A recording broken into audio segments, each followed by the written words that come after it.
Fox Sports. We are Black Hawks.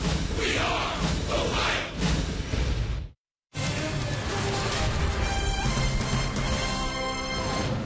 Well, the rain of Friday night has turned into a beautiful Saturday here in Milwaukee. The roof is open, and this is the middle game of a three-game series. Reds and the Brewers here on Fox Sports Ohio.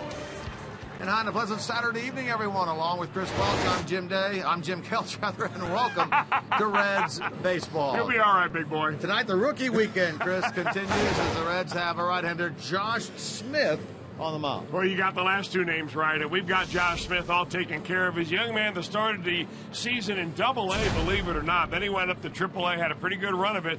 Was not really on the radar as far as prospects that you would expect to be in the major leagues at this time this year. But here he is again for the second time this year with the Reds. First start since July the 4th when he pitched against Milwaukee. He hopes to have good control. He throws 5 different pitches, Smith does, not overpowering. He's going to mix them all in, and if he's on his game, he'll use his defense, and the Reds will get another young pitching performance out of a rookie. All right, he'll be opposed by Taylor Youngman of the Milwaukee Brewers. Coming up, Saturday Night Live in Milwaukee. Reds and the Brewers.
Reds trying to make it 2 in a row over this Brewers club. Take a look at the starting lineups for Cincinnati tonight, brought to you by Meyer. Jason Bourgeois, Skip Schumacher, Joey Votto back after serving his 1-game suspension yesterday. Phillips, Frasier, and Bruce in the middle with Eugenio Suarez, Tucker Barnhart, and Josh Smith rounding things out. On the mound for Milwaukee, this guy's been tough against the Reds this year. Taylor Youngman. Well, he's been tough against a lot of clubs out there. You can see that his record is 9-6. That's for a club that has hovered around last place nearly all year long. He's got a good earned run average. The earned run average is around 2.5. It's jumped up the last couple of starts. Youngman's last 2 starts on the road have not been good, but at home he has been excellent. He's ready to work, and Jason Bourgeois steps in to lead it off. First pitch is up and away for ball 1, and this game, the 147th of the year, is underway. Bourgeois at 243. He's hit 3 home runs. One of those a pinch hit home run.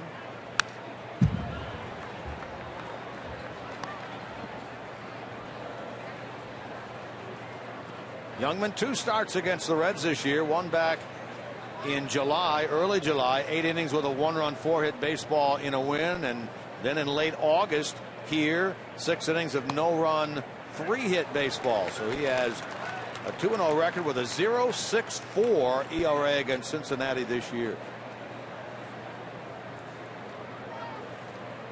Bourgeois a hit, in fact a home run last night in the game that came in the 7th.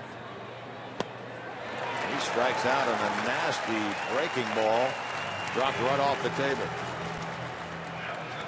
Take a look at the Brewers defensive setup, brought to you by your Ford dealers. Davis, Logan Schaefer getting the start in center field in this game, and Santana moving over to right. Braun out of the lineup today. Herrera, Segura, Jeanette, and Lind across the infield. Youngman and Maldonado make up the battery. So some changes in Craig Counsell's lineup here for the second game of this series. Schumacher hits that ball hard and foul. Boy, this guy has been hitting the heck out of the ball the last couple of games. I mean, the ball jumping off his bat to the tune of 5 hits in his last 8 times up there.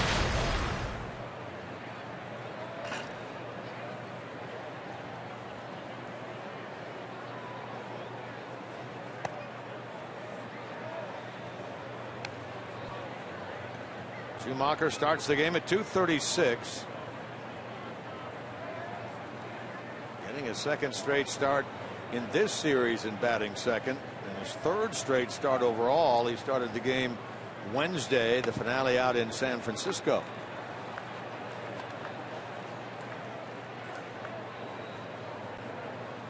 Well, Skip has not played as much this year, or actually he's played a little bit more in number of games overall this year. I'm not sure if he's going to get to the same number of bats as that he had last year. Lind will take it himself. Schumacher is the second out. Which leads you to really wonder why they, along the way, Schumacher didn't play more, especially against, you know, tough right-handers that may have given Marlon Byrd a little bit more problem than they would have given Skip Schumacher.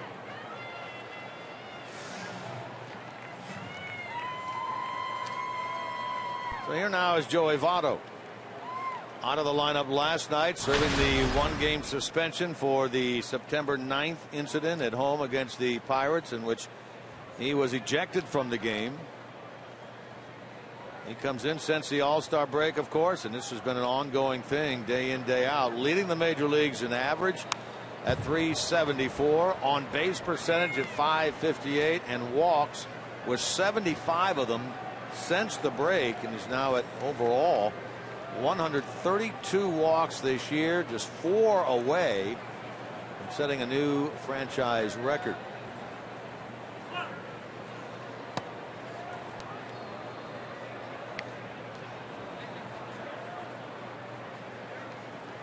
There's the what we call the slash line, average on base and slugging. He leads the National League in every one of those since the break.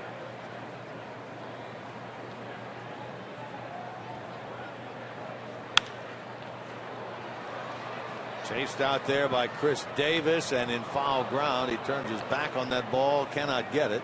Well, Davis is really hugging the line out there. In fact, they're giving Joey Votto the complete left center field if he can get that way. Davis is not known for his defense in the outfield. That'd have been a tough catch anyway.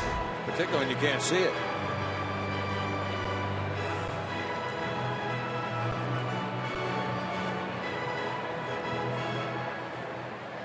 This is not an easy outfield to play as far as picking the ball up during the daytime, especially for a left fielder. You see the shadows there around the left fielder Davis. He's looking into a bank of windows. Very difficult to see that ball sometimes. Votto fought that thing off and riding in on him. There's Davis that Chris was talking about.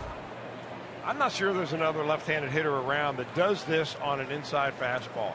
I mean, Votto stays alive on that pitch only to wait for something out over the plate later in the at-bat.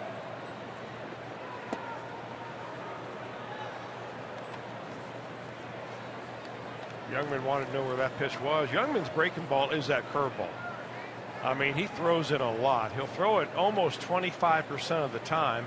He's a big guy, 6 feet 6 inches tall, and he's got a lot of downward break on it. Votto cracks this ball to right field. That's going to get to the wall. Joey's going to end up with extra bases on this, and the Reds get a 2-out double from Votto. give themselves an opportunity here in inning number 1. That is double number 33 for Votto. Well, after fouling off one inside fastball into the opposite dugout, Youngman comes right back in there, and Votto does what he rarely does, which is drop the bat head and pull the ball. But he just wants to show you that he can turn on that fastball with anybody. Well, Votto on base again. That means 36 consecutive games in which he has reached base. It's a season high for him, closing in ever closer to a career best of 41. He did that his MVP year. I mean, you just think about the numbers that you just mentioned right there. The number of games in a row that he has been on base. I mean, he has given the guys behind him such a tremendous opportunity to drive runs in. I mean, it's a team game, yeah, but well, if you had a whole team full of Joey Vottos, you'd be playing all night long. I mean, the games can actually be longer than they are. Wow. Keep the line moving. You know, we talked about Youngman's breaking ball. The other thing that he presents to right-handers is that he's a big, tall guy, as I mentioned. He works on the third base side of the pitching rubber, and he steps really across his body. He steps towards the on-deck circle on the third base side. So he kind of crossfires right-handers a little bit. That makes him very effective.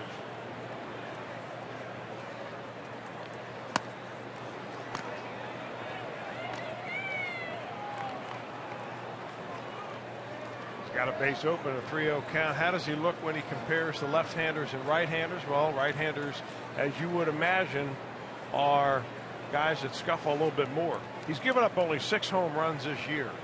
5 of the 6 home runs have come on four-seam fastballs.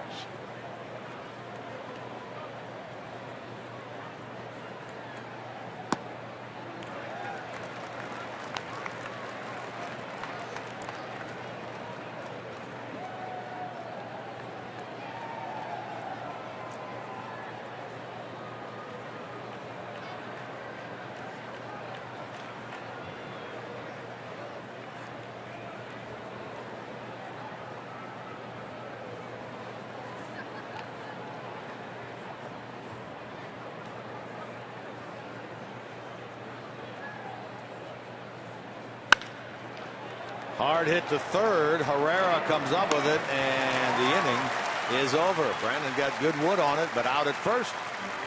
So the Reds finished in the first, and Josh Smith back to the mound for the Reds.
In Milwaukee. Last night, Brandon Finnegan went to the Hill, and it set a new Reds franchise record for the amount of rookie starters this season. It's part of our Elk and Elk storylines. You look at the names on this list, 9 rookie starters this season, bettering the team record of 8. And with Brandon Finnegan getting the win last night, one name on this list is the only one without a win. That would be Josh Smith as he goes to the hill for his 4th major league start. And perhaps tonight he'll get that big W. I'm Jim Day. Let's go back upstairs to Jim Kelch. I'm sorry. Thank you, Jim Day. Good to know we all have a sense of humor. I see you forgot your name tag tonight. Actually, I took it off and then forgot where I put it. Well, Josh Smith is the right-hander on the mound for the Reds. He turned 28 years old about 6 weeks ago from Margate, Florida. Went to Lipscomb University.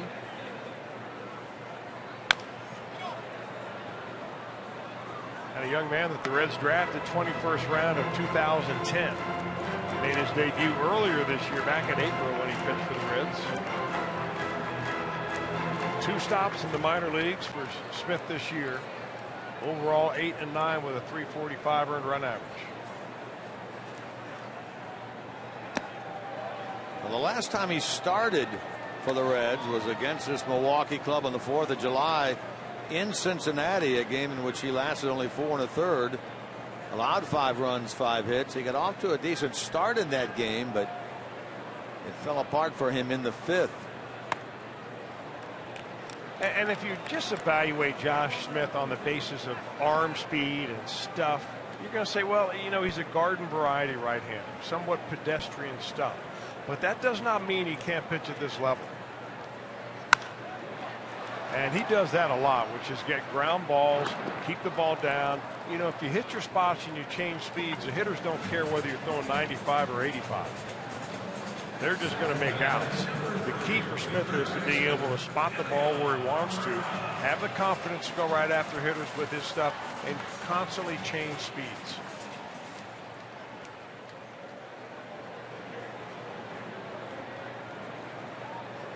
Here's Elian Herrera. Switch hitter will bat from the left side against Josh Smith.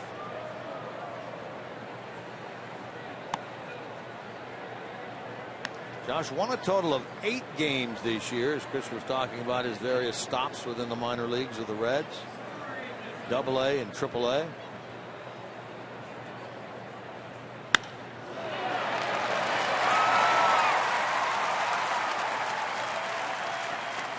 He gets a solid base hit here for Herrera.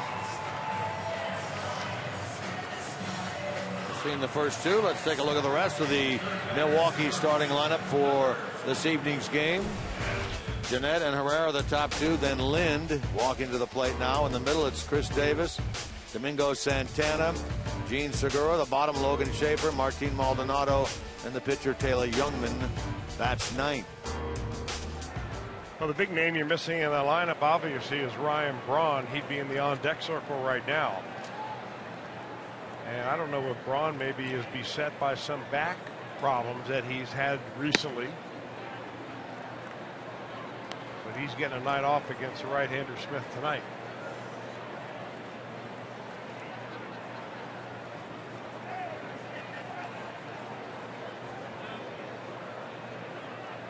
Lind in his first year wearing a Milwaukee uniform, and he's had a fine season.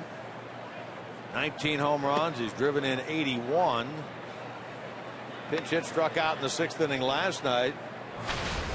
He comes over here with the 1 year remaining in the long-term deal he had signed back in 2010 with Toronto. He does have the team, I should say, has an option for him for next year. There are a lot of people, quite frankly, surprised that Adam Lind is still with the Milwaukee Brewers. They thought that he would be one of those players moved at the trade deadline. There were some teams looking for first baseman. A lot of rumors about Lind. St. Louis was one of the places that there was some speculation about Lind. Brewers neglected to trade Lind, although they did move a number of other players, including Carlos Gomez, their prize center fielder. And Gerardo Parra, another starting outfielder, 2-time Gold Glover. Mike Fiers, who went on to throw a no-hitter for Houston after being traded away from here. So in that respect, these two teams kind of mirror each other, what they did at the trading deadline. Well, they traded away valuable pieces hoping to get young players in return. So you really can't evaluate how each general manager is done until somewhere down the road. Although, if you're a Reds fan, you're happy already with the results from the Johnny Cueto deal and the pitchers that the Reds have received from Kansas City. Brandon Finnegan picking up a win last night. John Lamb pitching well. Runner on the move on that foul ball. Yeah, so the only one we have not seen is Cody Reed, but boy, the reports we're getting on him are fantastic. Well, the scouts that I've talked to, and they're not Red scouts, so they're not biased towards the Reds. They're telling me that they really like this young man. He's a big guy. I mean, he's physically the biggest of all the three left-handers the Reds got. But he's still down in the lower minor league. We may see him in spring training. If not, we'll go to the backfields and take a look.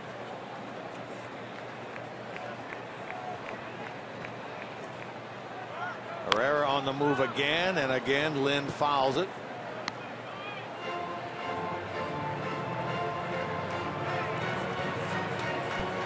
Lynn has 19 home runs, so he's one home run away from a 20 home run season. It would be the 5th of his career.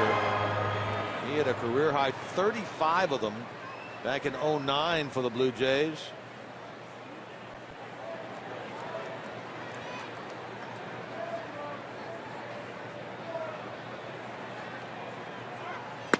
Got him. Throw down from the knees by Reds catcher Tucker Barnhart is short. It's a strikeout of Lind and a stolen base for Herrera. Take a look at the Reds defensively, brought to you by your Ford dealers. They line up like this tonight. Schumacher in left, Bourgeois in center, Bruce in right. Frasier, Suarez, Phillips, Votto third to first. Smith and Tucker Barnhart the battery tonight.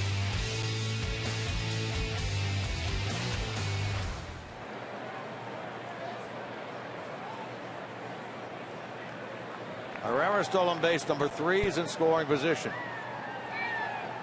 Here's Chris Davis. Davis last night a second inning home run. At the time it tied the game at 1. It was his 22nd of the year. He's had back-to-back 20-plus home run seasons with Milwaukee at 22 a year ago. He's equaled that total this year.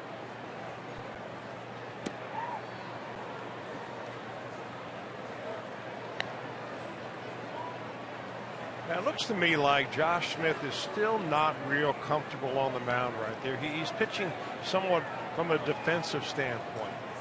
And a couple of sliders in a row to Chris Davis. Those are good calls, but you got to make one of those two a strike in the first 2 offerings you throw to him. That's a good one right there. Davis betting fastball and getting slider. Now, we've seen what he can do when you hang one to him. He's got plenty of power.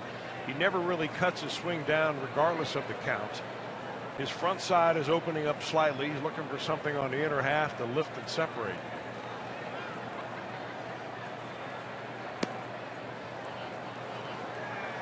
Now Smith has fallen behind 3-1. You know, when you're a young pitcher like Josh Smith, and you know that you're not blessed with great stuff, you're a little bit tentative until you kind of get into the rhythm of the ball game, especially with a runner in scoring position. You so badly want to put a 0 up here in the first inning. Sometimes you just lose your aggressiveness and you're trying to pick at the corners a little too much.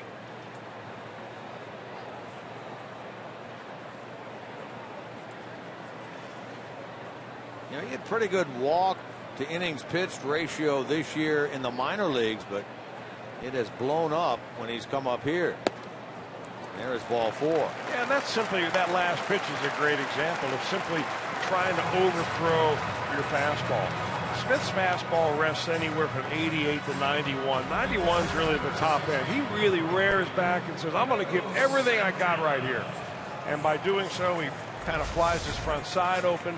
It's like trying to overhit your driver in golf. It just never really works.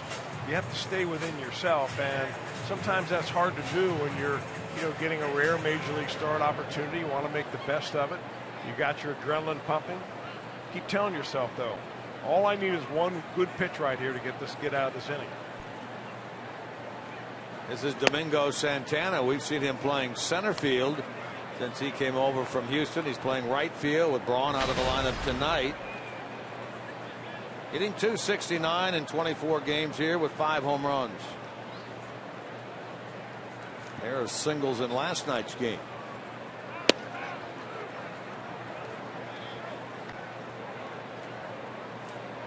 It's a good pitch right there. Smith has a little movement. You can see that ball tumble slightly when he keeps it down around the hollow of the knees.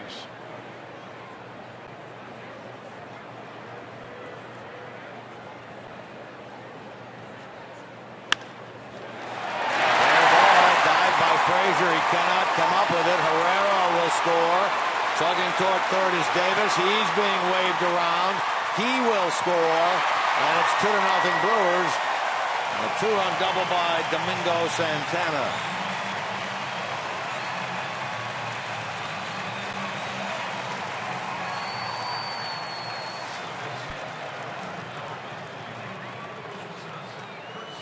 Well, Santana gets a breaking ball. The Smith kind of hangs over the center of the plate. It's down, but he never really made Santana reach for this pitch.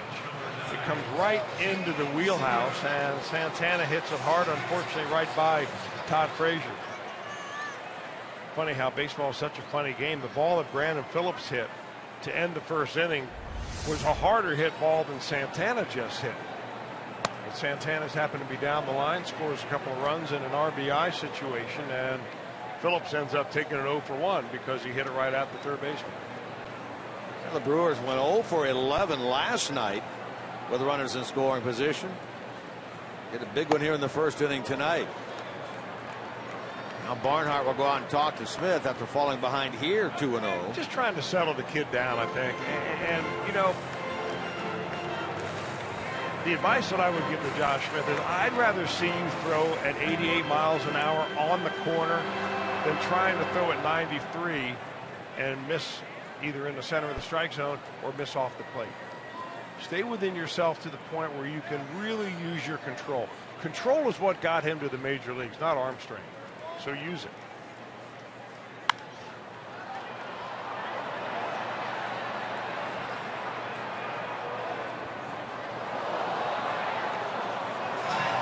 There's a time for a young pitcher to try to throw as hard as he can, and it's called a showcase. But when you're in a real game, nobody cares how hard you're throwing. That radar gun at the ballpark and the scoreboard is only really for fan entertainment, not a whole lot else. They're interested in outs, I guess, right? Those are the numbers that count. Segura takes a borderline pitch at the knees and a called strike, and Smith now within a strike of getting through this first inning with only that 2-run double by Santana.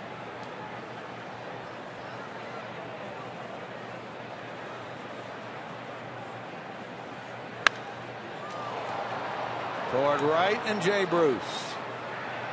And the inning is over. 2-run double by Domingo Santana has given Milwaukee the early lead in this game.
Regional Tourism Network. Stay close to CincinnatiUSA.com. By Chevy.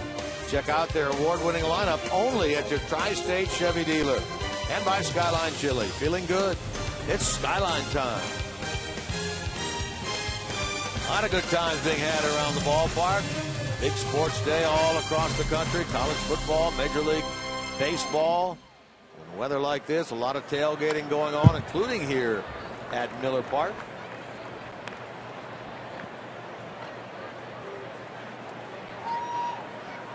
You know, Jim Day normally makes it out to the tailgate area here outside Miller Park every year when I don't think he's done a report from out there, but I sure miss those report about the tailgating and the sausages that he's able to consume while he's out there. Lathers them up, usually brings a couple back by the booth. Bratwurst, Metwurst, Italian sausages, Polish sausages.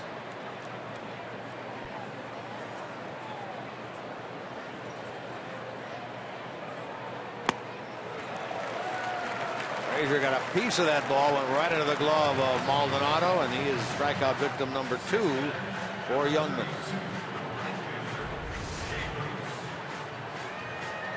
And he decides to go with a high fastball right there, and it has not necessarily overpowering velocity, but has a lot of late ride.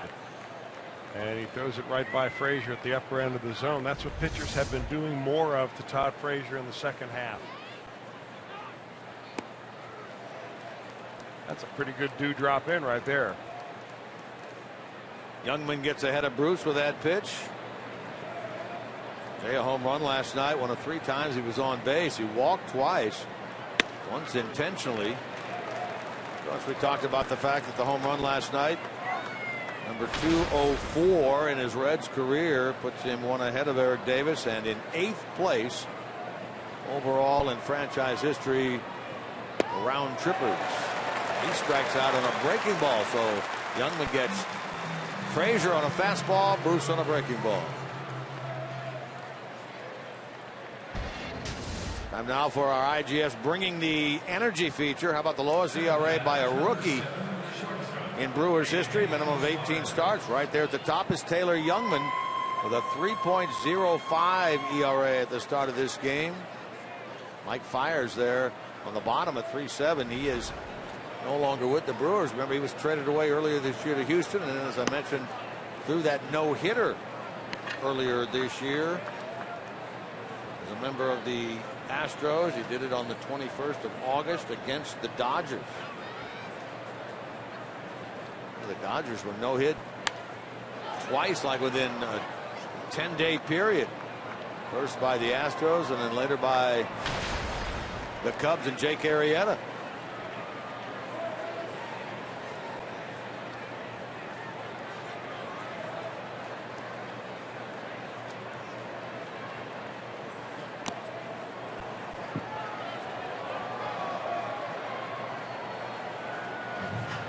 You mentioned the fact that Youngman in his last 2 starts has been roughed up a little bit, a total of 10 runs in 9 2/3 innings, games at Miami and at Pittsburgh, but we're not seeing any evidence that he is lacking tonight so far. Well, he's a different pitcher at home. In fact, in his last 8 starts at home, he's a 5-2 record and an earned run average of 1.5.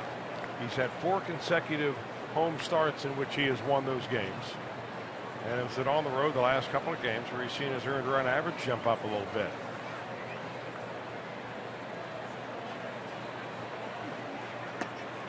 And it's funny because a lot of people say that this is a ballpark that is more of a hitter's park than it is a pitcher's park. You say a lot of people. Do you agree with that? Well, yeah, I think hitters will tell you that. I think a lot of that has to do with the fact that they can close the roof when it's really cold and the balls go still. I know that a lot of hitters, including Jay Bruce, feel like this is the hitting background here at Miller Park is as good as anywhere in the National League. Hitter's backdrop, of course, is that big dark area out beyond the center field wall. No shirts, no fans, no anything out there. They could just see the ball against the dark backdrop. There's what we're talking about. Commonplace now at Back in years and years and years ago, that was not the case. There were seats out there. There were fans out in center field area and all the ballparks. You talk about tough.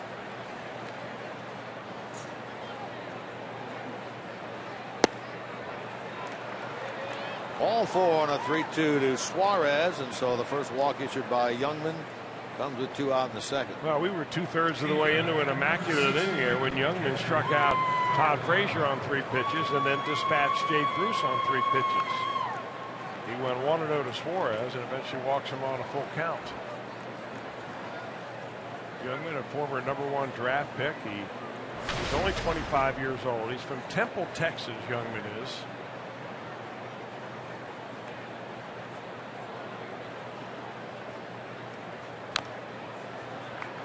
Bill Schroeder, who does color on Brewers TV, was telling me an interesting story regarding Youngman, that he made his big league debut at Pittsburgh on the 9th of June. It was raining that night, and they weren't sure if they're going to play the game or not. Youngman was slated to pitch. If the game had gotten rained out, he would have been scratched and sent back to Colorado Springs, and they'd have moved on in the rotation. But the game was played. He went 7 innings of 1-run baseball and has not missed a start since then.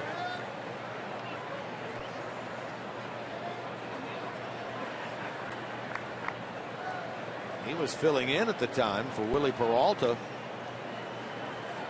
Was going on the DL with a left oblique strain. Youngman was going to get the start.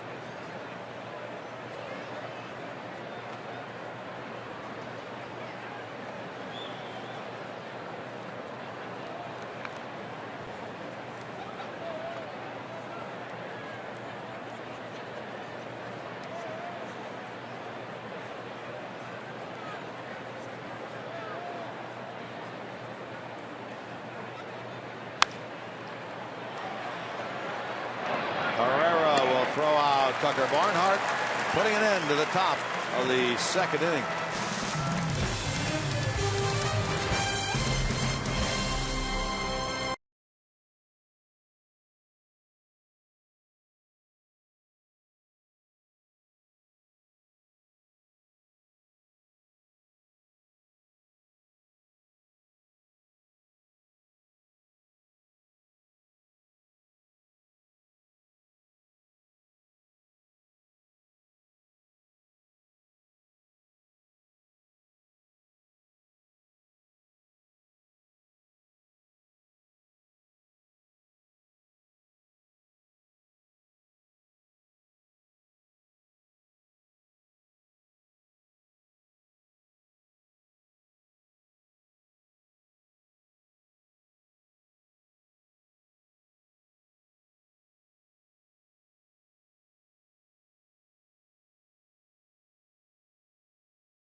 MLB.com at bat, the #1 app for live baseball. Enjoy live look-ins, highlights, replay, scores, StatCast, live radio broadcasts, and more.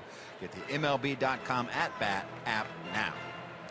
I'm Jim Day. Yesterday we told you Billy Hamilton went back to Cincinnati to get an MRI on that throwing shoulder, and Brian Price talked before the game about it. Didn't want to go into the medical details of it, but let's just say it was not the news the Reds were looking for. The Reds will have to decide a course of action with Hamilton, whether or not returning to the club and being just a pinch runner in the meantime will hamper the rehabbing of that shoulder. But it is very possible that we have seen the last of Billy Hamilton this season. We'll keep you updated. All right, thank you, Jim. Counting tonight, 16 games remaining, and I don't know if Is there any chance that something more could occur in terms of injury to Billy? It just doesn't seem to make sense to put him out there, does it? Well, I don't know. I mean, I would imagine that they're getting the best medical advice that they could possibly get. Sure. And they ought to probably follow what the doctor says and not try to. I mean, what's the purpose of taking a chance? You know, you got a big investment in these young players, and you don't know what they can do unless they play when they're healthy.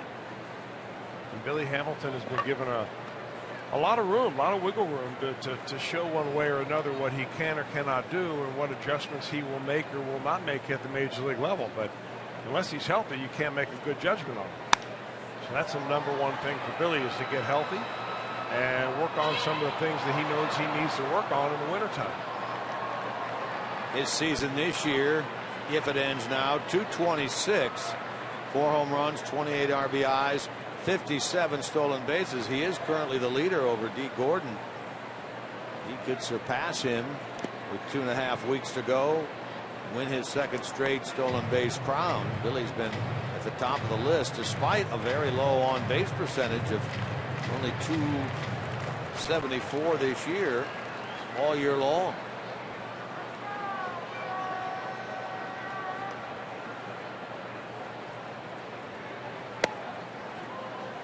Well, it looked like Rob Drake wanted to ring Schaefer up right there, but froze at the last moment.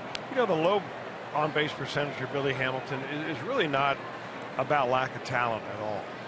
It's just a small adjustment at the plate in the mindset when you get into the batter's box.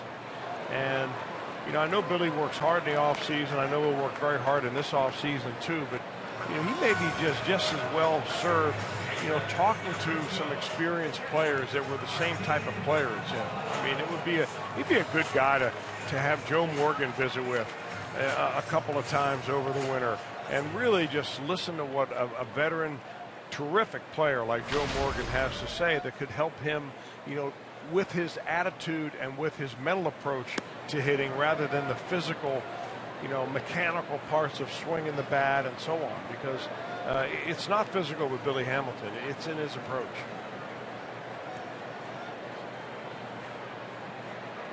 Martin Maldonado starting again tonight for this Milwaukee club. The ongoing injury situation with the concussion type symptoms with Jonathan Lucroy been going on now for about 10 days. Took that foul tip off the jaw. We showed that to you last night.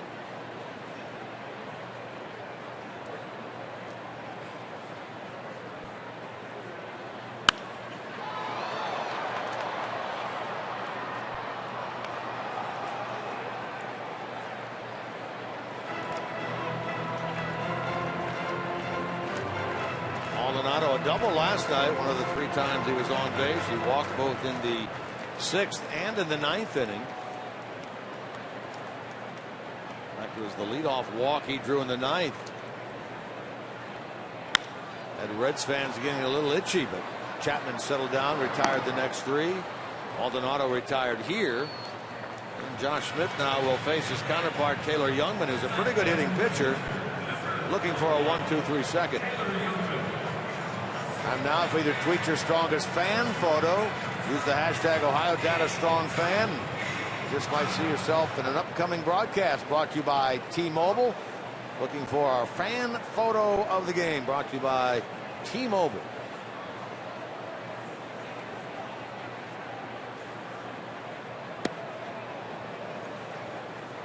Youngman has 9 hits this year and a .281 average.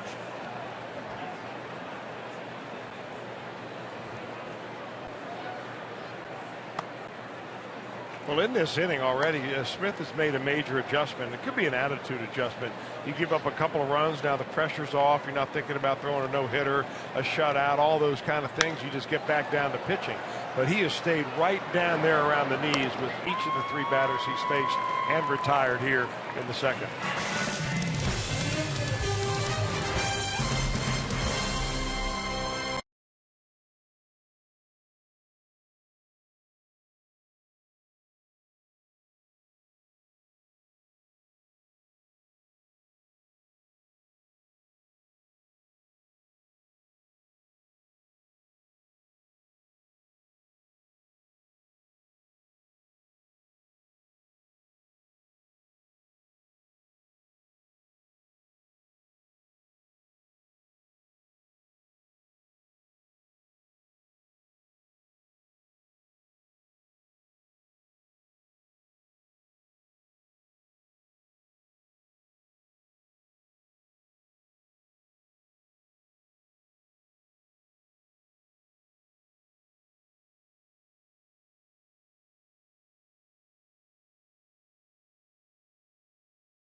presented by authority of the Cincinnati Reds and may not be reproduced or retransmitted in any form. And the accounts and descriptions of this game may not be disseminated without the express written consent of the Cincinnati Reds. Reds fans, see your Reds take on the New York Mets on Saturday, the 26th of September at Great American Ballpark. Arrive early, be one of the first 25,000 fans to receive a commemorative All-Star Game figurine presented by your Tri-State Chevrolet dealers. For tickets, 513-381-REDS. Select Kroger locations or go to reds.com/tickets.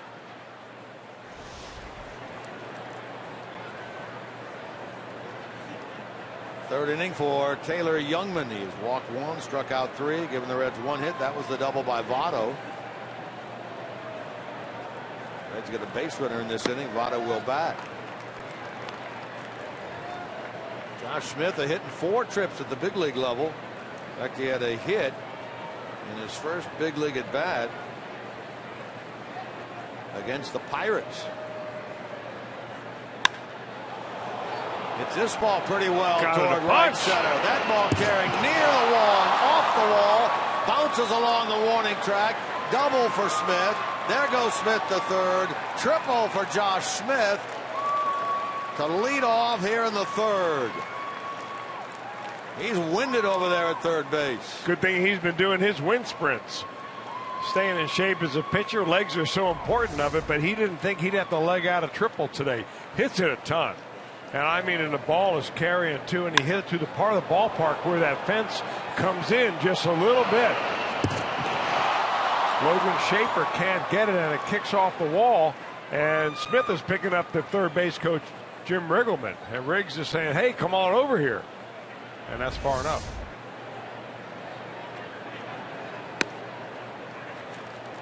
See, that's the kind of ball that you like to see when Billy Hamilton is at the plate. I mean, he might have had a stand-up inside the park home run. He could have circled the bases completely and then probably gone back to second base by the time they brought that baby in. They thought it was a double, but in truth, he would have had 6 total bases. And now the Reds need to get him in. The Brewers are giving up the run.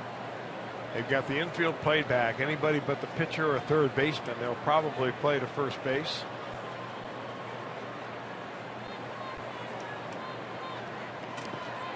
And of course, if you're Taylor Youngman, you're thinking about a strikeout. That has been a pretty good strikeout pitch for him, that big overhand curveball.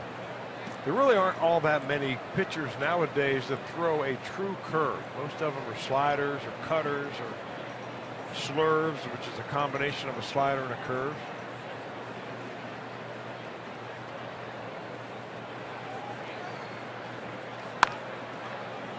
That'll get the run home. RBI for Bourgeois as he's retired by Scooter Gennett. RBI 13 for Jason. 2-1 game.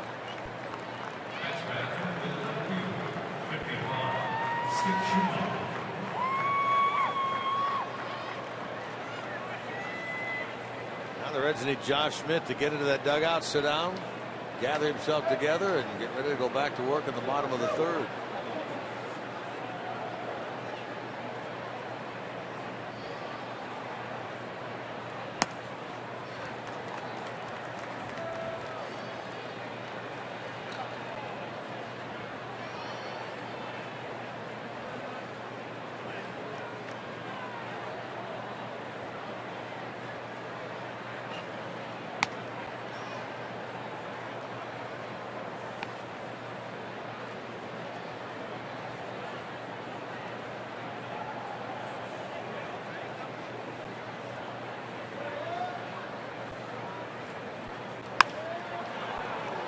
Hard connection and a line drive in the left as a base hit for Schumacher. Boy, he has been making solid contact the last 3 games. Yeah, and a lot of those base hits for Schumacher have been the other way in the left field. I mean, he's just one of these pesky hitters. And the last few games, and, you know, coincidentally enough, he's getting a fair amount of playing time. Second year with the Reds, and I get the feeling that he knows he's an extra player, but expected a little more in the way of playing time during his tenure here. than what he ended up getting. Of course, he was injured last year. He had the shoulder injury that he had in spring training and never got right for quite a while. And he had that concussion when he banged into the wall out in right field. He's a tying run at first base. Votto lays into this ball. Reds will take the lead. Booming blast for Joey Votto. And it's 3-2 Cincinnati. 28th of the year for Votto. Oh boy, he sits out one game due to the suspension, and he comes back like a house of fire. I'll tell you, what a sweet swing. I mean, an effortless looking swing on the part of Joey Votto, just putting the bat on the ball. And he knows it when it's hit, and so is the center fielder Logan Schaefer. Takes a couple of steps, and he's going to watch it.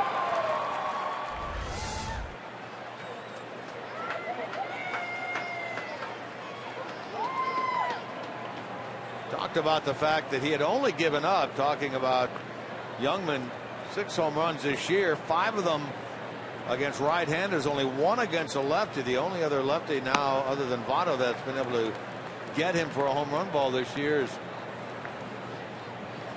Pedro Alvarez of the Pirates, who did it just 6 days ago. So until the middle of September, Youngman had not given up a home run to a lefty.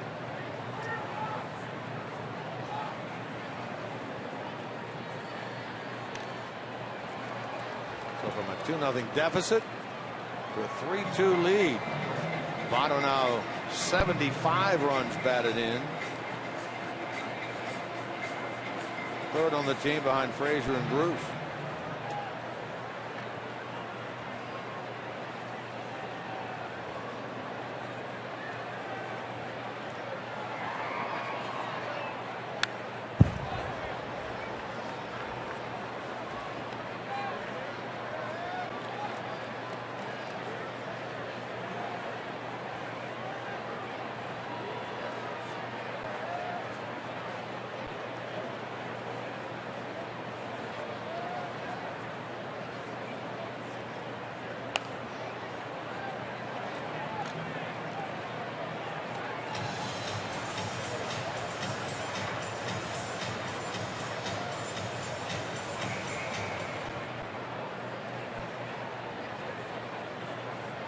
Votto has had 1 year in his career, and that was the MVP year when he hit 37 of 30 or more home runs. He missed it one other time the following year when he had 29. Now here he sits at 28 with over 2 weeks to go in the season.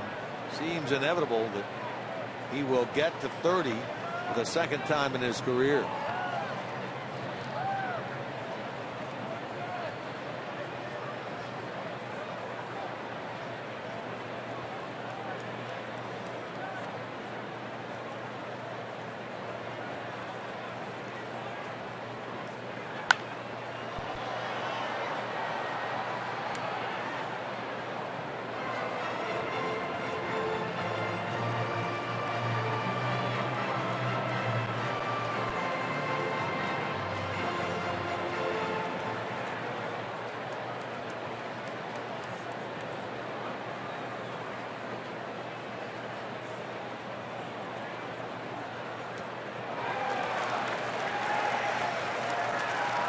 Youngman gets Phillips there. Strikeout number 4.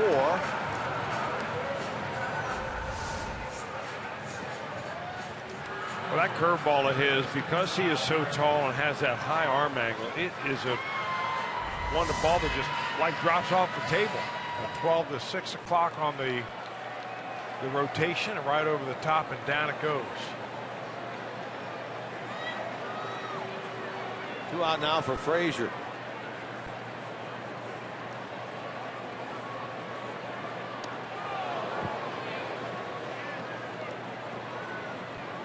Talked about the fact that this is the 3rd series that the Reds have played in Milwaukee this year. The first one very early in the year in April. They won 3 out of 4. Here just 2.5 weeks ago and lost 2 out of 3 to the Brewers. Won last night 5-3. Lead tonight 3-2, albeit early. And if the Reds can win this game, then the season series would be even at 9 apiece, and tomorrow would be the season series decider between these two teams.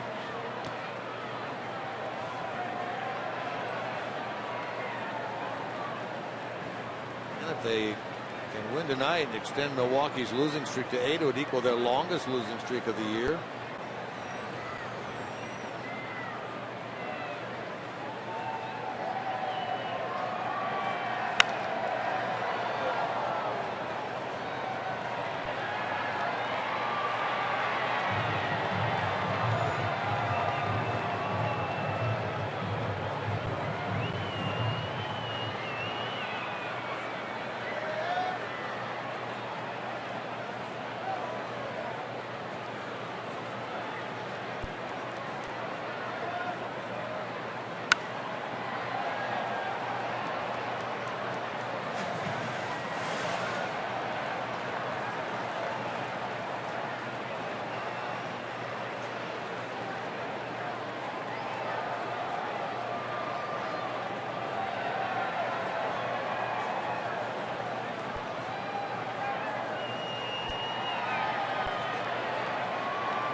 Way up there by Frasier and into foul ground. Gene Segura stays with it. Puts an end to the top of the third. But Votto's 28. Giving the Reds a 3-2 lead in the middle of number 3.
Card standings. Yankees right now in a good spot with the number 1 position, and then it's Houston who's dropped out of the lead in the AL West. The Angels chasing them, Minnesota, and how about our Arizona spring training mates from out in Goodyear, the Cleveland Indians at 500 and only 3 games out in the wild card right now. They'll play, in fact they are playing at home now against the White Sox, scoreless in that game. Minnesota and the Angels, big doubleheader today. First game went 12. The Angels won it 4-3. Second game is in the 3rd, scoreless in Minnesota. They were rained out there last night.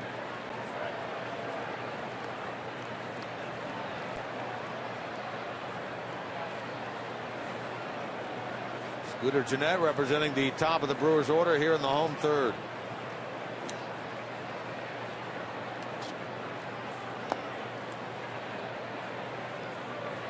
Speaking of standings, if the Reds can win tonight, hang on to this lead, they would be a game and a half ahead of this Milwaukee club. And I know there are those who scoff at trying to get out of last place.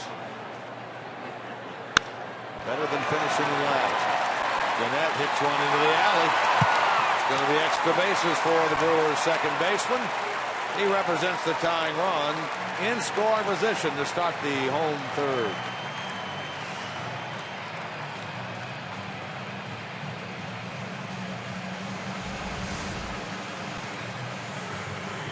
Well, Scooter's going to be having a big day tomorrow here at the ballpark as they have Scooter Gennett bobblehead day, and his bobblehead, A gnome.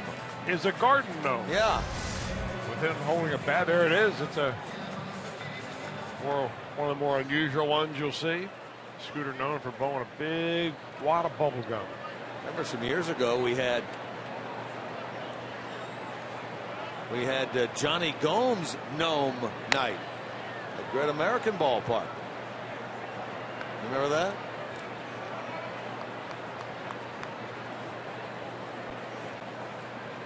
I do remember that. I always thought he would be better suited as a Buddha than a gnome. Why? Well, body type.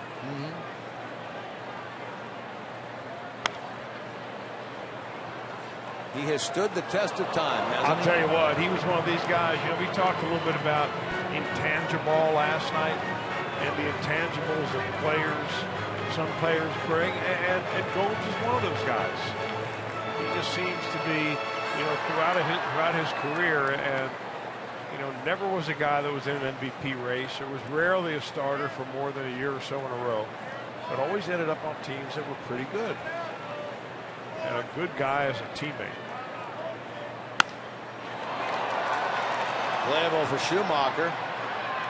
That is out number one. I guess you could call Johnny Gomes the glue, sort of, couldn't you? Yeah, I mean, a guy, and Schumacher's the same kind of guy.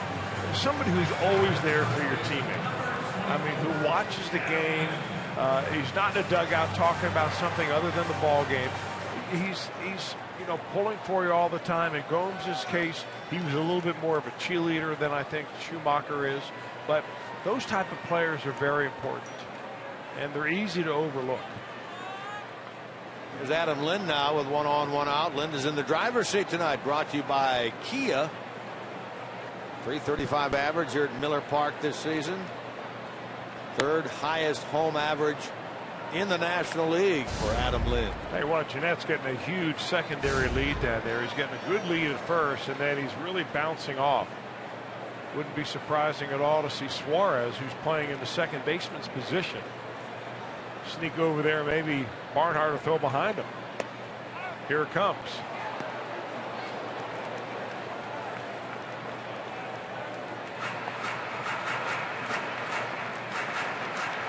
I mentioned glue, Chris, because our good friend Doug Flynn working in the studio tonight. Jeff Pecoro off. Doug's working in the studio tonight, so I'll welcome him in there. You and he'll be working that game in Washington, the makeup game against the Nationals. You bet. Was that a week from Monday? Yep, you're right. But, you know, the glue. You know, yeah, and you say that kind of tongue-in-cheek, but Doug Flynn is exactly another great example of a player like Skip Schumacher, who brings so much more to the table than reading a stat sheet. I mean, you got to have guys like that. Winning ball clubs always have guys like that. And Doug Flynn is about as good a teammate as you will ever run into. Same as Schumacher.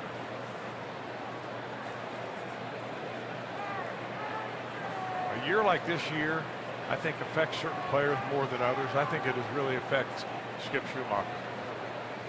From a team success or failure standpoint, that is. There's ball 4. That's the second walk by Smith. O'Neill now with Chris Davis with 2 on and 1 out. You know, it sounds funny, but it's different when you have the lead than when you're losing. It's easier to pitch well when you're down a run or two than it is when you're up a run or two.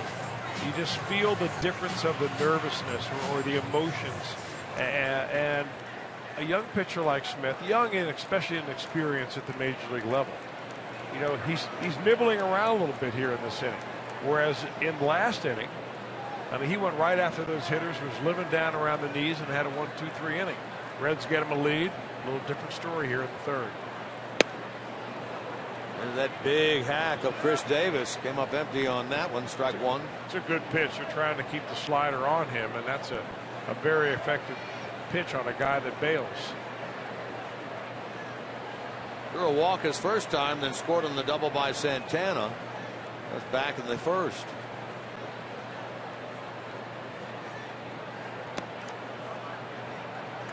I'll tell you, Scooter Gennett wanted to steal third base. The Reds are giving him plenty of opportunity to do so. Now Brandon Phillips will come over to the second base bag a little bit closer. But Gennett had a huge lead, and I mean, there was nobody to hold him on. Nobody jockeying him back and forth.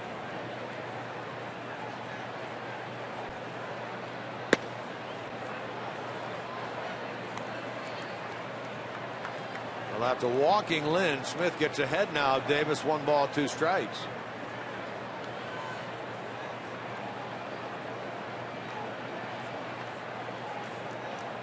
Domingo Santana, who burns Smith in the first, waits on deck.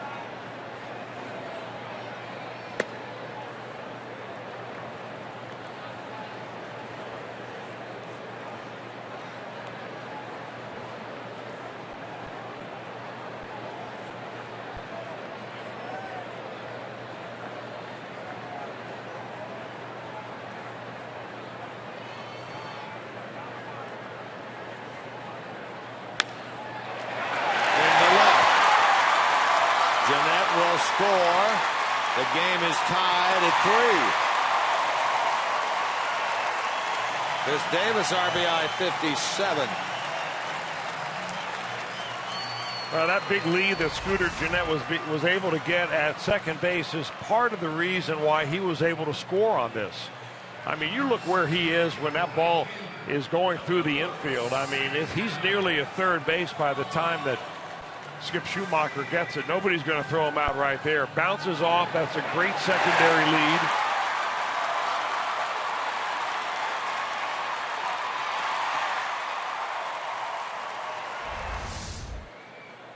And has nothing to do with the fact that, you know, the throw wasn't a one-hopper to the catcher. I don't think it would have made a whole lot of difference no matter who's out there in left field. Santana just unloads on that swing.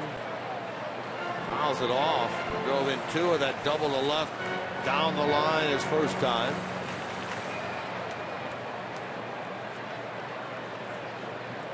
Brewers are making some good hard contact against Josh Smith in the early part of this game.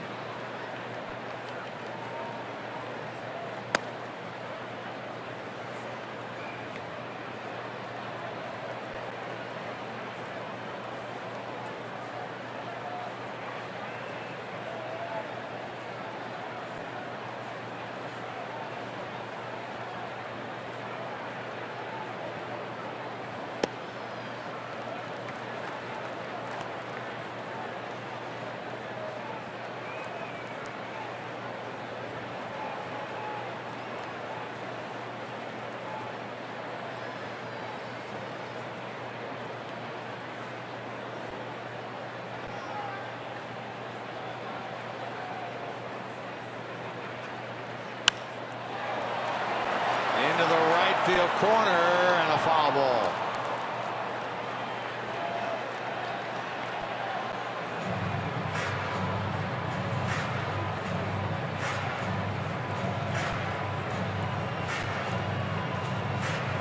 Santana, we talked about him coming over from Houston. That trading deadline deal. He had time in the big leagues with the Astros this year. 14 games and a couple of home runs. Acquired on the 30th of July. Carlos Gomez, Mike Fiers deal going the other way. And he strikes out. Second out of the inning.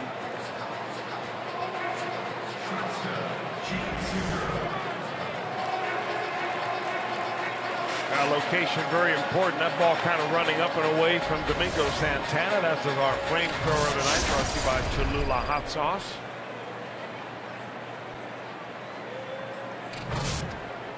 Now Gene Segura stands in the way of Smith going into the dugout with this game tied. He flied to right to end the first, his first time.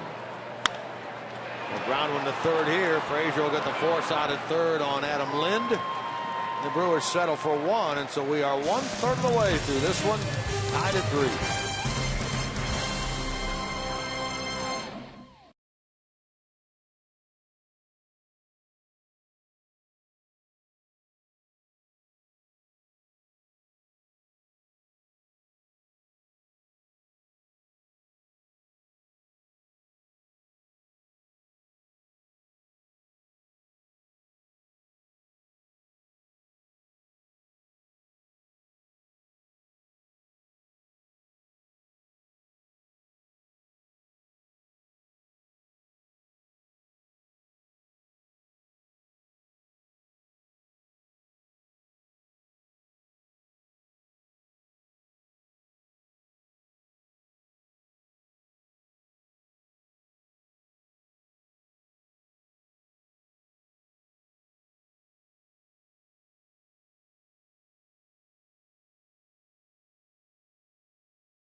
Off for the Columbus Blue Jackets opening night against the New York Rangers. It's just 20 days away on the home of the Blue Jackets, Fox Sports Ohio. Another National Hockey League season about to get going.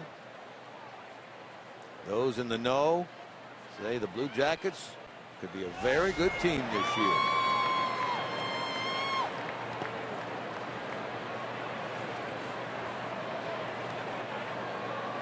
My man in the know, of course, is Brian Giesenslaw.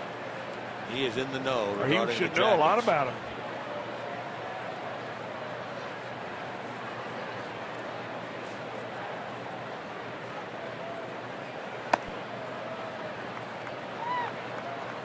Bruce gets it started here at inning number 4. Now, he was a strikeout victim his first time up, went down on 3 pitches. The first and last in that at bat were big overhand curveballs.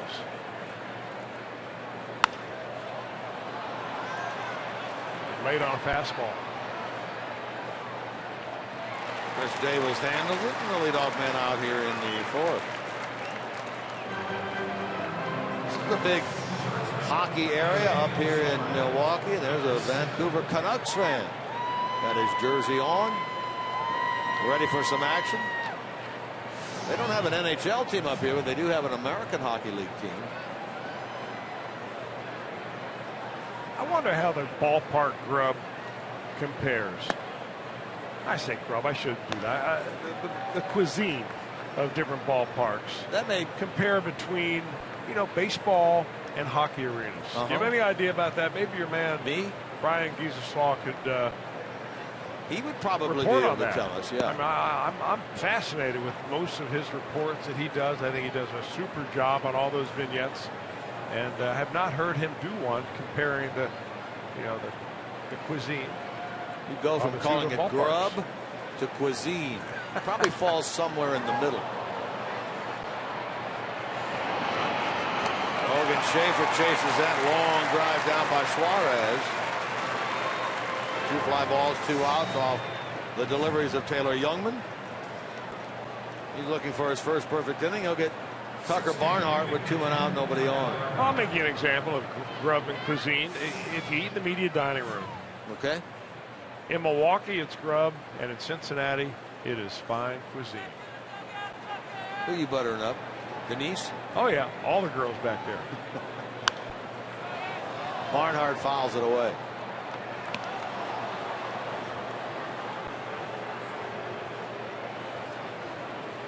Thank goodness they have the bratwurst here.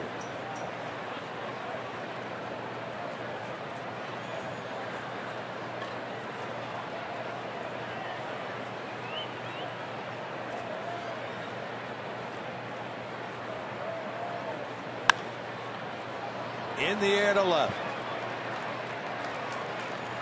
Inning is over. Youngman a 1-2-3 frame in the top of the fourth.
A chance to audition for, let's face it, all 30 major league teams, but he told me this is where he wants to be.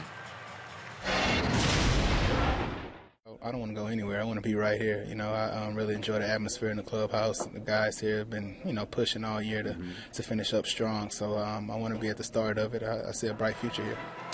And Jim and Chris, we've talked about how impressive he has been off the bench, can play all over the outfield, has good speed, plays good defense, and he, along with Ivan De Jesus Jr., have really made a good case for making this team at least as a utility player next year. And if that's the case, then the Reds could perhaps focus their attention on improving that bullpen next year.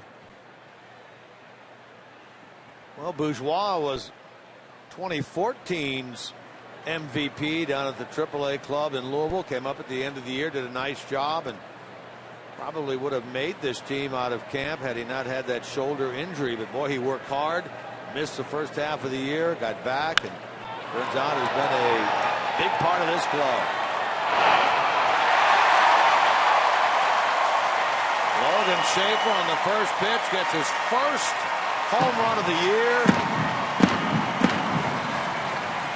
Brewers regain the lead.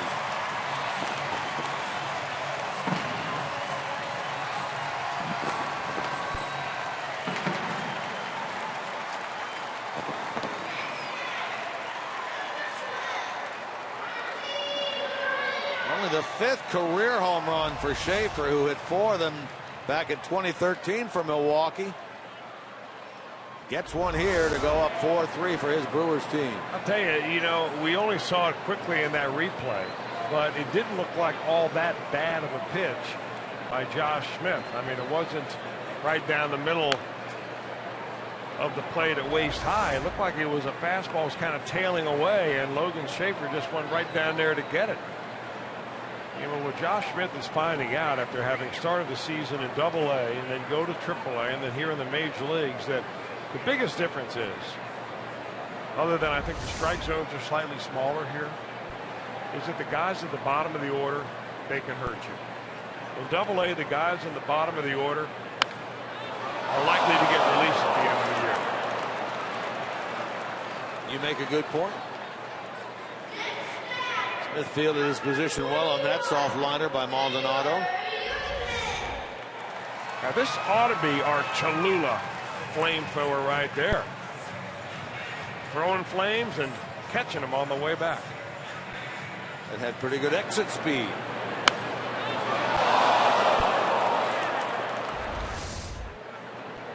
Archie Youngman who bounced out to the right side his first time.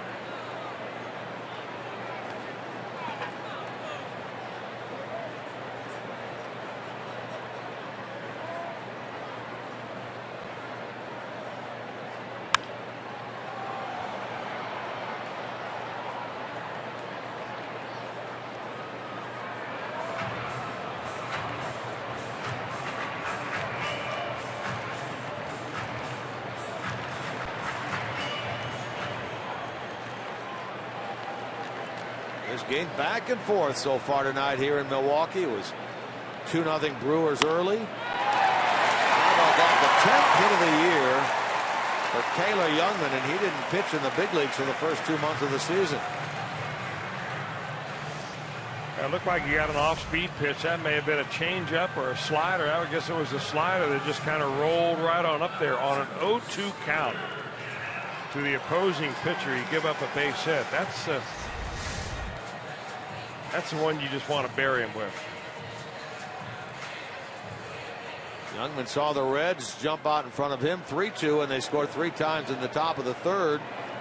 They get it back on the single by Davis to tie it in the bottom of that inning. Regain the lead on the Logan Schaefer home run to start this fourth.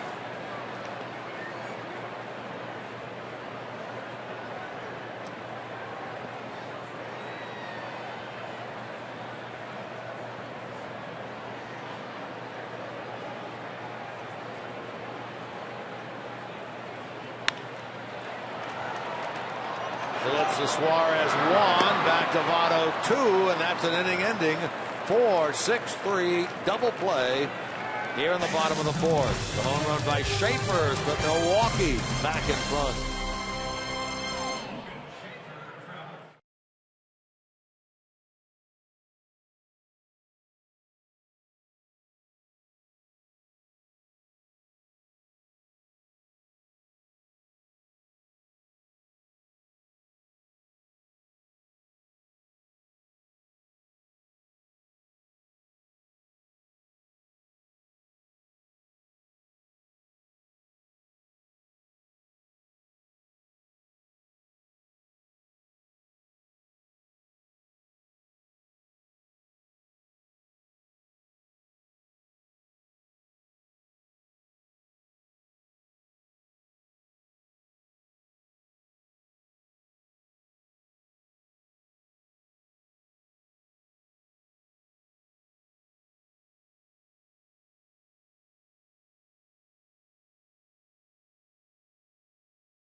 Ford dealer. Ford, go further. By Meyer.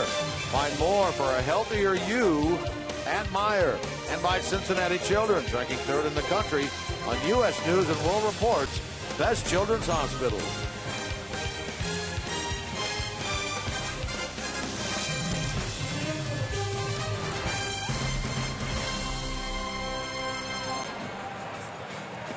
Brewers by a run, 4-3 as we enter inning number 5. On this September the 19th, Reds at Fox Sports Ohio like to pass out a big happy birthday wish to Donald Stockton of Lima, Ohio, celebrating his 99th birthday today. Happy birthday, Donald Stockton of Lima, number 99. Well, we certainly hope that we are wishing you an even 100 on this day next year. Happy birthday.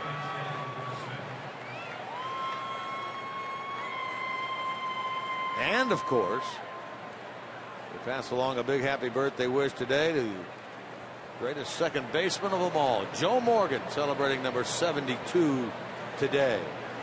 I saw Joe out in San Francisco. Said he was feeling better, moving around a little bit better. Two-time MVP back in 75 and 76.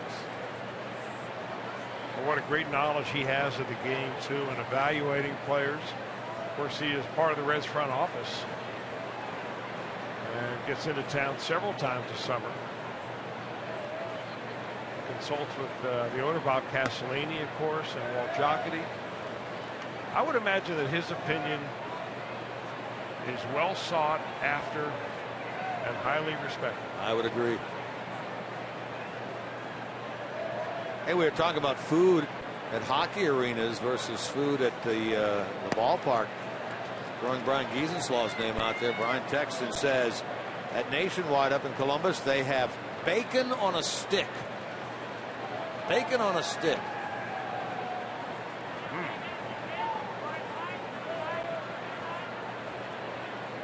Bosch pinch hitting here in the top of the 5th inning for Josh Smith. Josh finished after 4.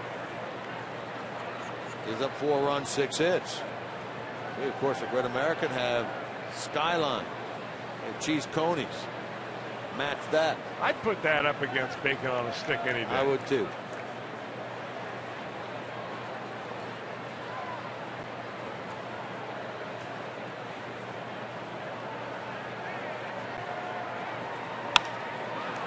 Solid contact and a pinch hit base hit up the middle for Brennan Bosch.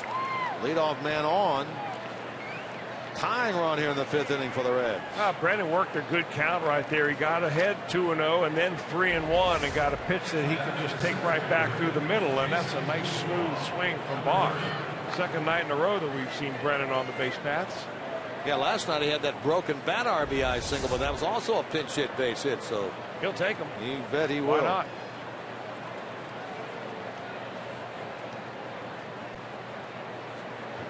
Top of the order now, and Jason Bourgeois.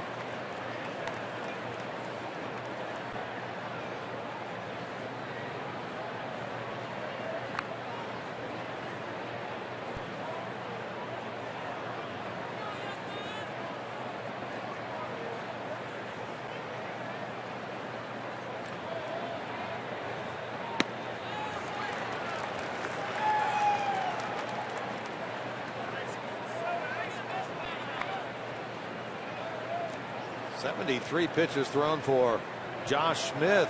He exits after 4. Tony Cingrani throwing in the Reds bullpen.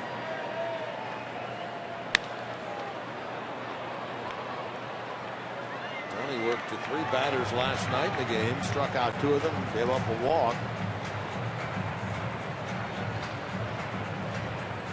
Let's see if he can enter this game with a minimum the Reds having tied it and maybe have taken the lead. Leadoff pinch hit single by Bosch. Bourgeois down a couple of strikes.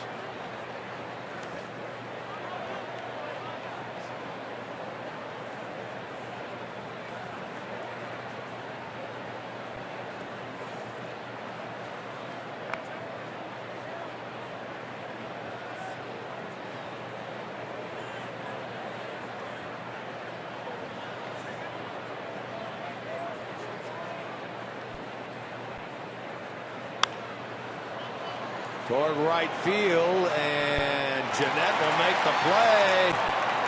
Back to first base, and I mean just getting back over there was Bosch. Brennan trying to hedge his bet, thinking that ball may drop. Jeanette caught it and then darn near doubled Brennan up. I thought that was pretty good base running really for Bosch. I mean, he wants to make sure that if that ball's dropped, he's going to get the second base. And he judges it just right to be able to get back just in time.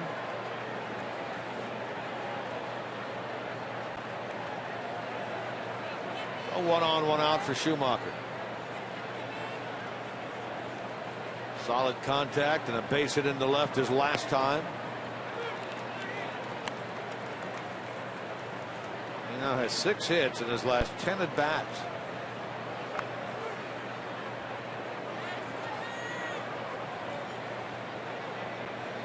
Votto waiting on deck.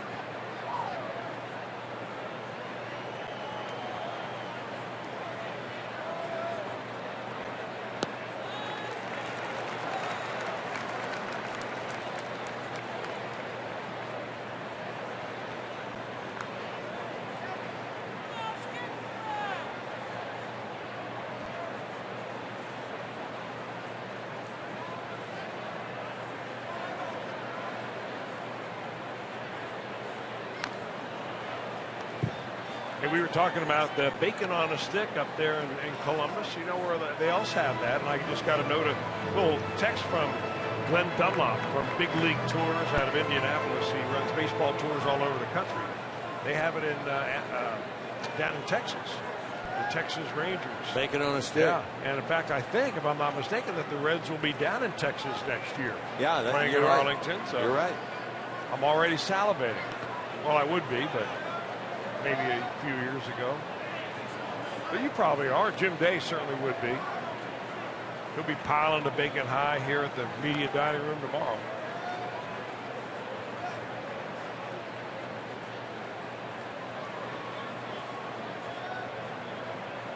They don't call him the Baconator King for nothing. Yeah.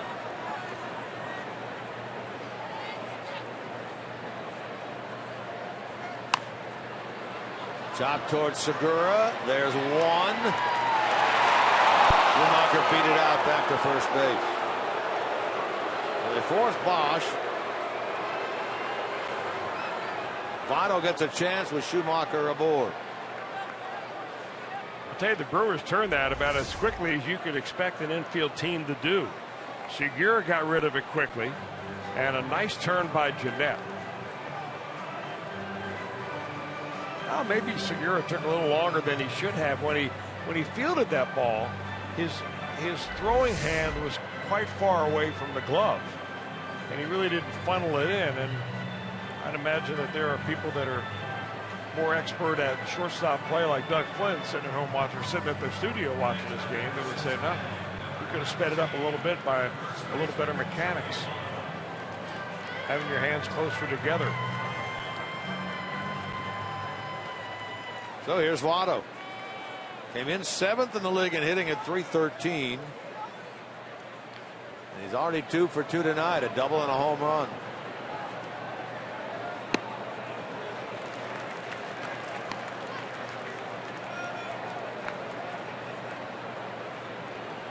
Back 2 for 2 in this game for Votto means he is now 21 for 61 against the Brewers this year.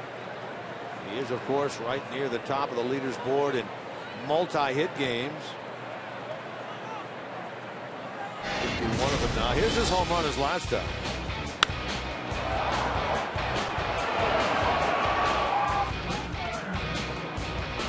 Glad hand in that Reds dugout. That home run made it 3-2 Reds in the top of the 3rd. In the 5th now.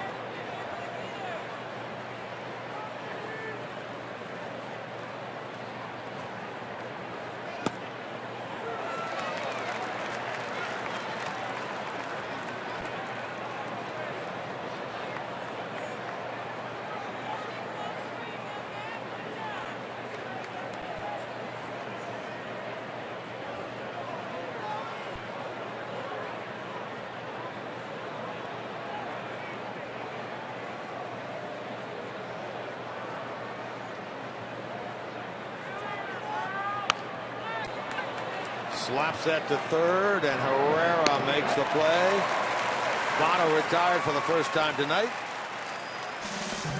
We're in the middle of the 5th. Brewers in front.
As $12, you can see the Reds take on the New York Mets.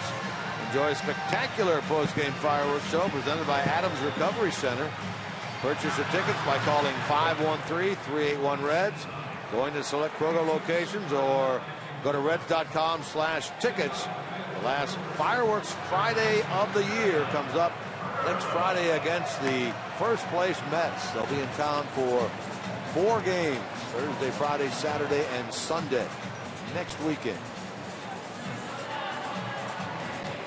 New pitcher on for the Reds. Josh Smith out, and the lefty Tony Cingrani is in. Well, they got 4 innings out of the starter, Smith, and 4 runs in those 4 innings as the Brewers scored a couple in the first and 1 in each of the 3rd and the 4th innings. Cingrani, hard-throwing left-hander, has been now relegated to the bullpen, although I think deep inside Tony would still like to start. A starting rotation is, at this point, no vacancies offered. And the Reds need left-handed relief help. And you really don't know long-term where Brandon Finnegan is going to end up. You don't know if the Reds have an inclination to go after Manny Parra, sign him for next year. Same for Sean Marshall. Of course, Marshall has to show the baseball world that he can still pitch at the big league level before he gets a big league contract. We haven't heard much talk lately about whether Marshall would actually pitch in a game sometime later this season. There was some talk about that probably a month or so ago. He's been on the throwing program of every 3 days, seemingly forever. You certainly pull for the guy because he, no one asks to be injured, and it's a lonely feeling. I mean, think about what Homer Bailey has had to sit home and listen to us doing these games all year long while he's been rehabbing that elbow of his, in which he had surgically repaired. He'll be ready next year, hopefully sooner than later, but you don't really feel like you're part of the team no matter how much you hang around when the team is home. It's difficult to mesh in when you're not contributing. Well, you make a good point about that, because Sean Marshall was elated when he found out he was going on this road trip. He says, making progress, I'm back with the guys.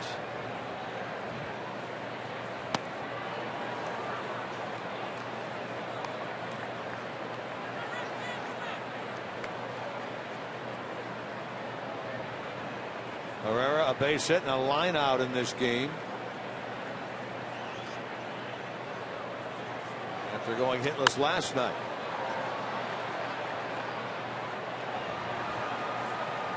Two, 3, 4 in the Milwaukee order against Tony Cingrani. Last night he struck out Herrera, walked Maldonado, and then struck out Adam Lind as a pinch hitter. That came in the 6th inning last night.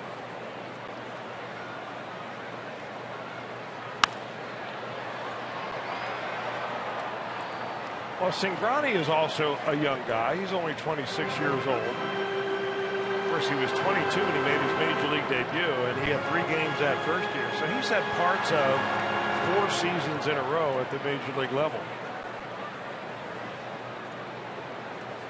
He had 18 starts in that 2013 year, 7-4 record, and an excellent 2.9 earned run average.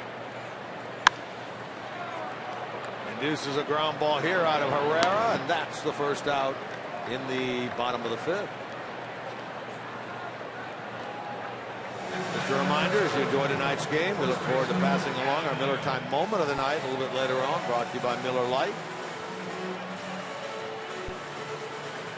You mentioned it last night. Some of us in the traveling party on the off day Thursday took a tour of the Miller Brewery here in Milwaukee. Had a grand time seeing. Did you leave any for the rest of us? Yeah, you only you get a few samples and then they cut you off. But we saw the packaging area. We saw the ice caves where they used to store the beer before refrigeration occurred. Oh, that sounds interesting. It was yeah, very, very cool.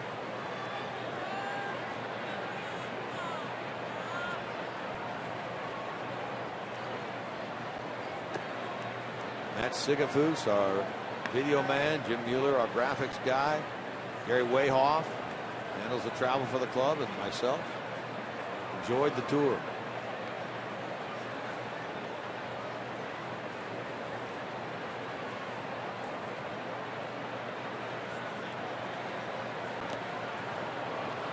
Handy breaking ball there that Lind chased. 1 ball, 2 strikes. Now let me guess, that was probably Gary Wayhoff, traveling secretary, who set all that up and did all the details. Oh yeah, He's a pro at that. An attention to detail guy. Yeah.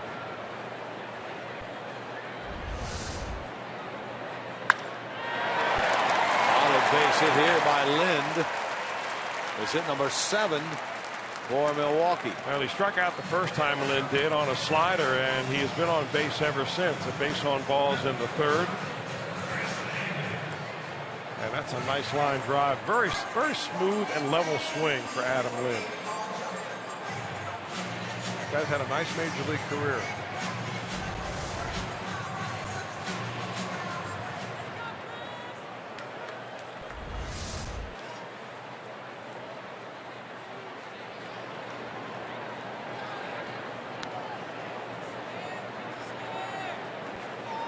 Afternoon baseball today around the big leagues. Boston gets 5 in the 9th and wins at Toronto 7-6. The Blue Jays with a 4.5 game lead over the Yankees in the AL East going into today.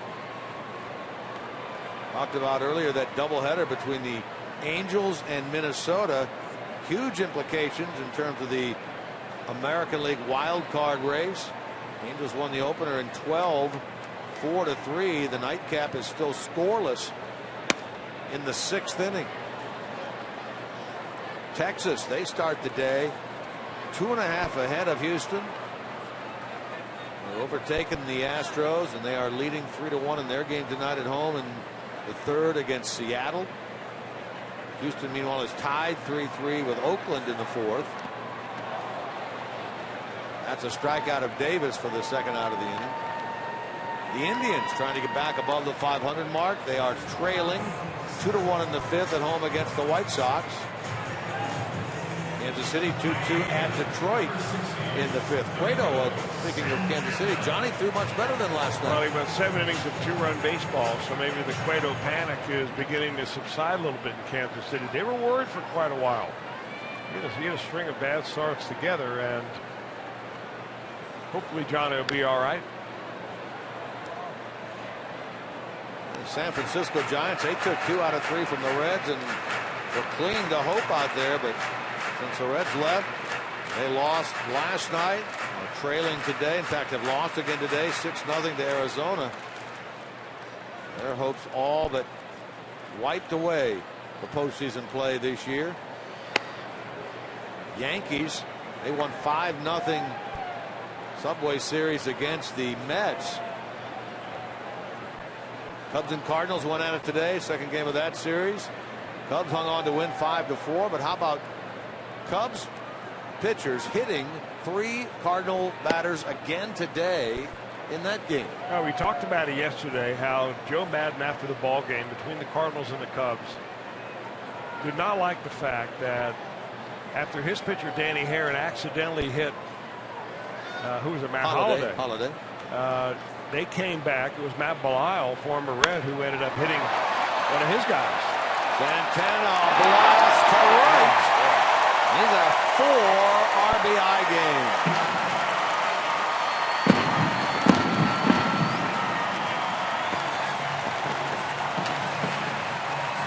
Two-run single back in the 1st. 2-run homer here, his 6th of the year. Milwaukee leads at 6-3. Well, when the Reds came into Milwaukee a couple and a half weeks ago, we had not seen much of Domingo Santana. He had come over in a trade from the Houston Astros, and all the guys, the coaches and players around the batting cage would say is watch his power to right center field. He really stays behind the ball and drives it, and that's his power alley, and he used it again here. He's a big, strong kid. I don't think he's filled out yet.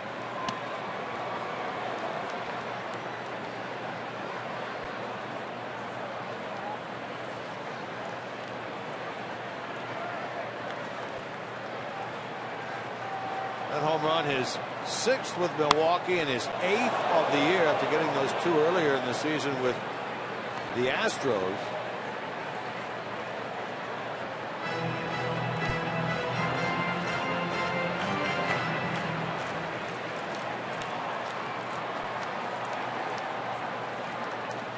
4 RBI game is a career best for him.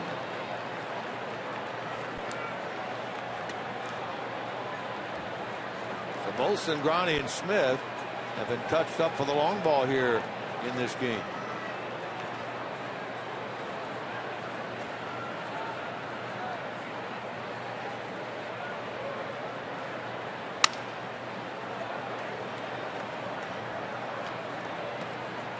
So just to complete that story about the Cardinals and Cubs today, Hector Rondon, after Colton Long had been hit twice earlier in the game, and the benches were warned, Rondon hits Greg Garcia in the 9th. Rondon ejected, Madden ejected. Cubs hang on to win it 5-4. They won the first 2 games of that series. And if the Pirates lose tonight, those teams would be even for the #1 wild card spot. Pirates play against the Dodgers in LA.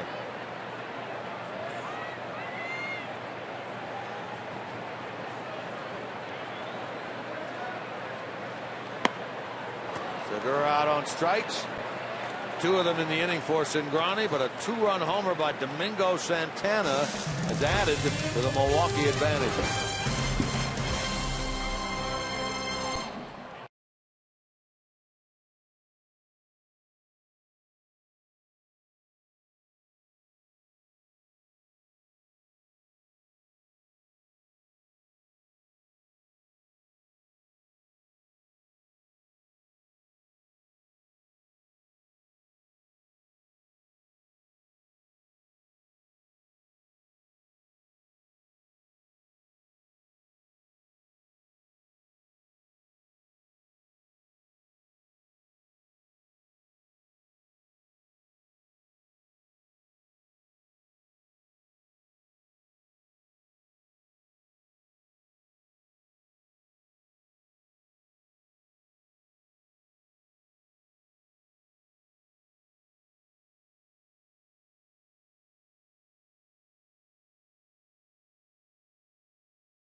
In Milwaukee, let's check in on the minor league level. The MLB pipeline named the top 2 prospects in the Reds organization, and this is no surprise as far as pitcher and position players go. Amir Garrett had a wonderful year at High A Daytona, and look at his second half numbers, 1.79 ERA. And Jesse Winker, after a very, very slow start to the season, hit .316 in the second half, 10 home runs, 38 runs driven in. And it will be interesting to see where these guys start next year. I would imagine both would be in big league camp. Whether or not they would make the big club remains to be seen, but it'll be interesting what the future holds. Both very, very highly talented. Thank you, Jim Day. I know that Jesse Winker, as you say, well, he had a terrific second half. Amir Garrett had a wonderful second half and had a very, very good start in the playoffs for the Tortugas down there in Daytona. MLB.com has Jesse Winker as the #1 prospect in the Reds. Robert Stevenson, #2. Missed. That ball missed out there in center by Schaefer, and Phillips is aboard. Amir Garrett is listed as the #3 prospect by MLB.com. And then the catcher from this year drafted, Tyler Stevenson. No relation. Good effort by Logan Schaefer. He's probably wondering how he did not get that ball, but even a better effort by the right fielder.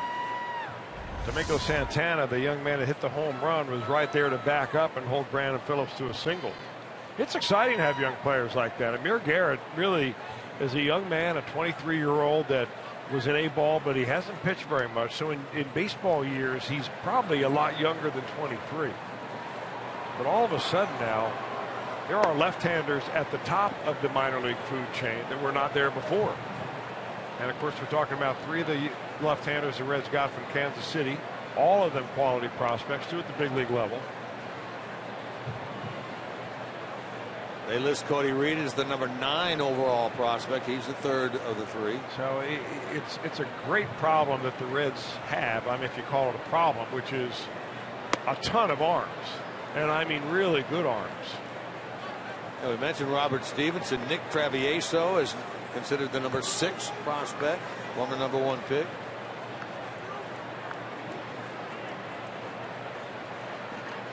Now, what you'd like to see is a little balance, though.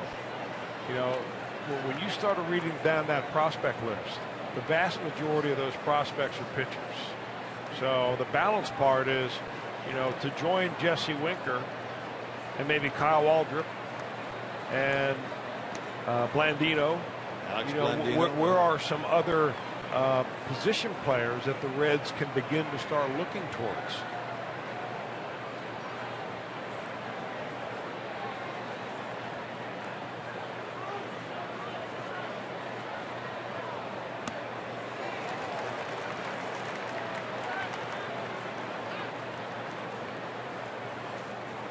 Well, all the Reds minor league teams, of course, are finished now. 3 of them made the playoffs, but all were eliminated. Only 1. Daytona moved into the championship series, and they lost down there to Port Charlotte. Brewers have a team that is in the finals. Their AA team down in Biloxi taking on Chattanooga, which was a long time Reds AA club. They're in the finals of the Southern League. Biloxi advanced by defeating our Reds AA team down there, Pensacola. Frasier jammed on this ball, but still hits it a long way to left, and it got out of here. Frasier was jammed on that pitch, and he still muscles it out of the ballpark. Number 35 for Frasier, and this is a 1-run game again.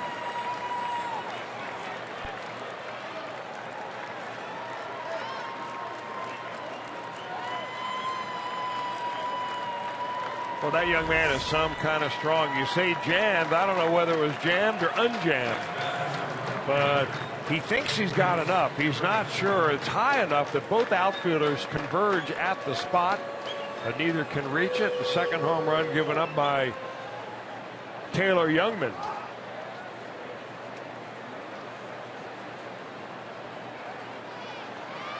He didn't think he got enough of it, as he slams the bat down, only to see it go bouncing into the Brewers bullpen. You know, this is another part of it being a hitter's ballpark. I've always heard, and we haven't played enough games here this year to remember whether the ball flies better this year anyway with the roof open. But I do always remember when CC Sabathia was here years ago, he always demanded that the roof be closed when he pitched. Wow. And I don't think he did it because he was superstitious.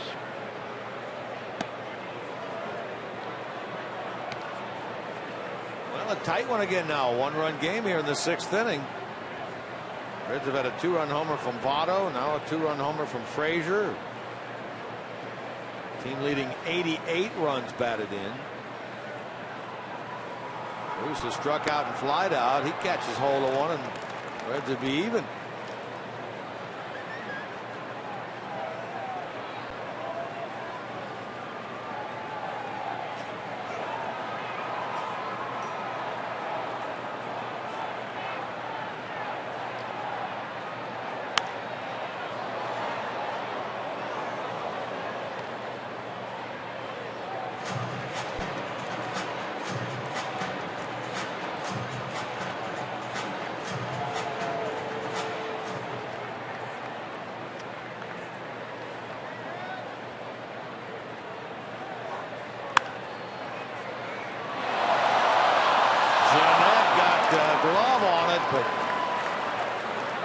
Can't finish it out. Bruce is aboard. That's the tying run. Well, Jeanette is playing in that shift way over near the first baseline. And it would have been a terrific catch had he been able to hold on to that baby. It looks like he had disappointed about that. Brewers have had action in the bullpen. Craig Counsell, the manager of this Milwaukee club, has signaled to that pen. And so the Brewers will make a pitching change here in the top of the 6th inning. This is our Skyline Chili call to the bullpen.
And again, his reaction was he didn't think he got enough of it, but it got over the wall on left center. His 35th home run of the year, and that's an exclusive membership for him in this club. 40 doubles, 35 home runs in a season as a Red. The only other to do it, Hall of Famer Frank Robinson back in 1962, 51 doubles. That, along with Pete Rose, they are the co-holders of the doubles record in one year. 39 and 51 for Robinson, 35 and 41 right now for Todd Frasier. Quite an accomplishment. New pitcher on, meanwhile, for this Milwaukee club is right-hander Jeremy Jeffress. Hard thrower. He's been with the Brewers, gone, and then back again. And he's been a workhorse this year. Game number 66 for Jeremy Jeffress.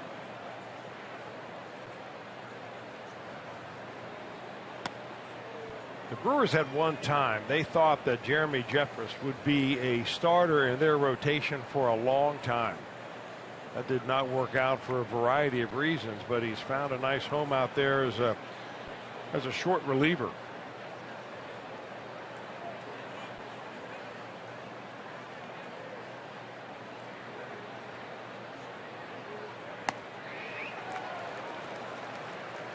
You know, the rotation is one of those things that is really in flux for the Brewers. Two of the guys that they depended on this year to be in the rotation and really anchor this rotation were the veterans, Kyle Loesch and Matt Garza, and neither of them right now are in the pitching rotation.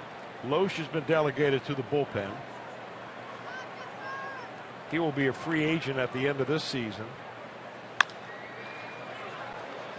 Bobbled by Segura, and he's not going to get an out anywhere. Boy, the way Segura went after that ball, he was just begging for a bad hop and an error.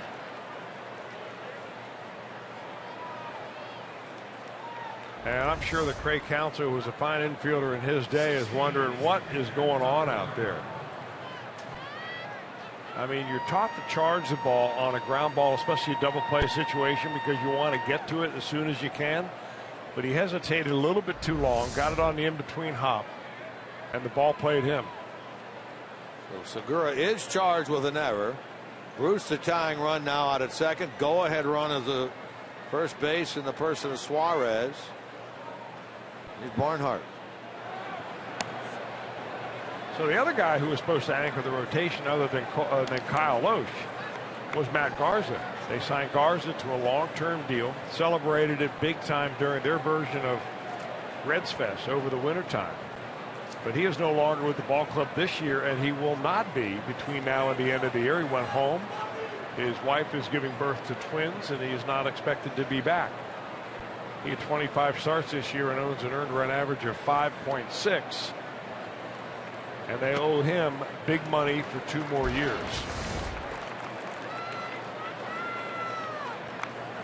Here's a story on Garza. You see that August 29th game.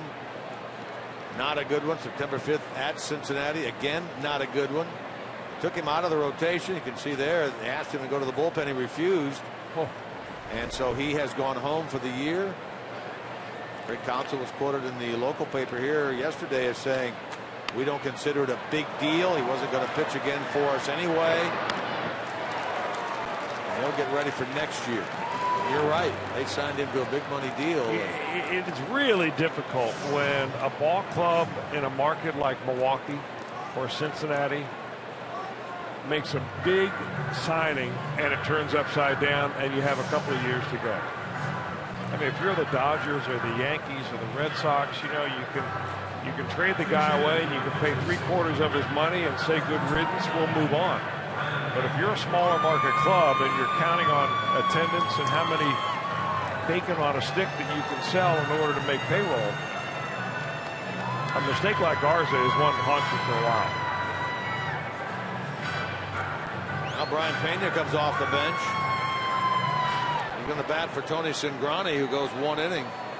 Ryan Matthews is up and throwing in the Reds bullpen.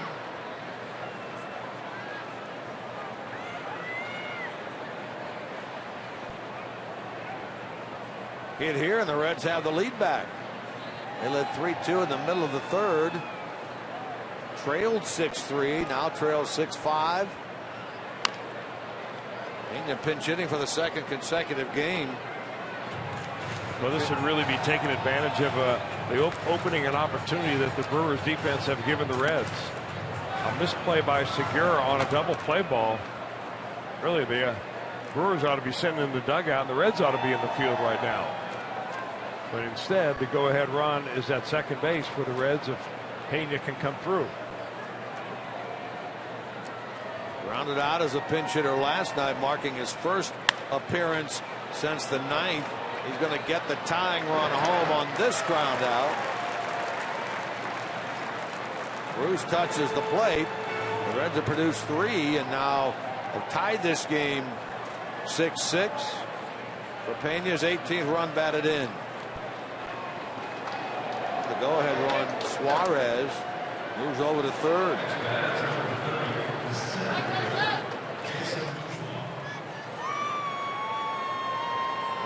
Jason Bourgeois has the chance.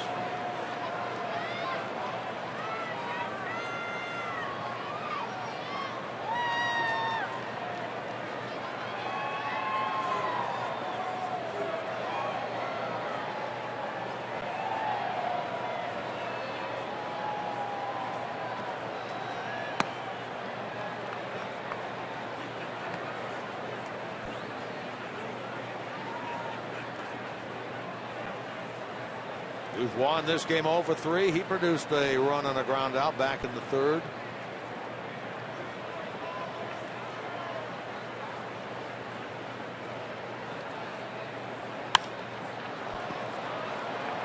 Toward right for Santana, and the inning is over. But the Reds get 3. The big blow, a 2-run homer by Todd Frasier, number 35 on the year. They're even at 6.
One continues to be your home for postseason action with the American League Division and Championship Series. Don't miss a moment of the drama and history. It all begins October the 8th on FS1, streaming live on Fox Sports Go.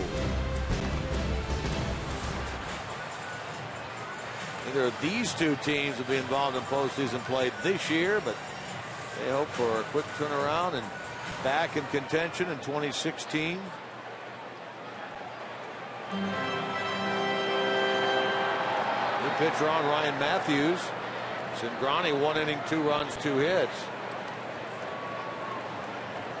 Matthews did not pitch last night. Last worked on Wednesday. 1 2/3 innings out in the wrap-up of that 3-game series against the Giants. He gets the bottom of the order. Schaefer, Maldonado, then the pitcher spot. And how about that for Schaefer? He hits a home run his last time up on the first pitch, and this time he's trying to dump a bunt down.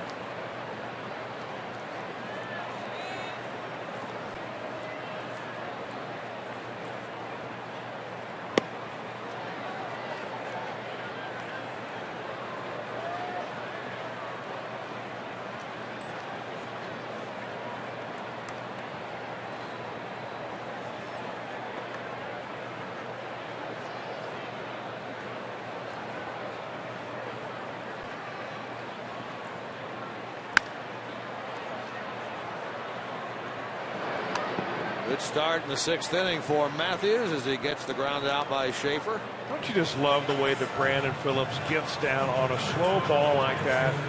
And I mean, he gets his body completely in front of it, taking no chances at all. That even if that ball does take a bad hop, he's going to be able to keep it in front of him and get his man. I mean, just watch Phillips on this. Takes his time, gets down. I mean, almost like a hockey goalie to make sure that ball doesn't take a bad hop to get by him. Yeah, it's going to hit his body if it takes a bad hop. Get in front of that thing. He does a great job. That's why he's the owner of all those gold gloves. Should be more.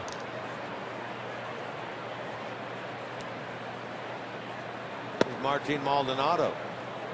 In this game, he's 0 for 2. In the series, 1 out of 4. He had a double last night.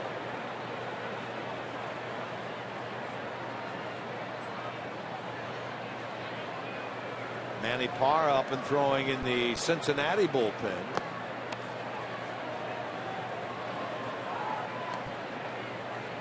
Brewers have action as well with left-hander Will Smith.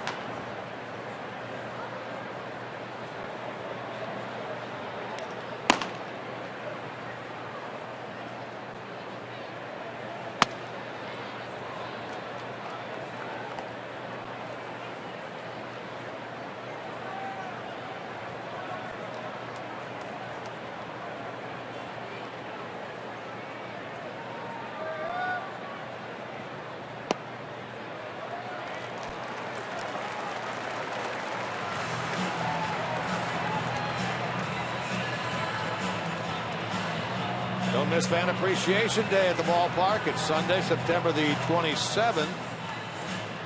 That's 1 week from tomorrow. Lucky fans in attendance will win prizes throughout the game. Plus, the first 20,000 will receive a 2015 Reds team photo thanks to Snickers and Kroger. For tickets, 513-381-REDS. Select Kroger locations or reds.com/tickets. Postcard entries are accepted.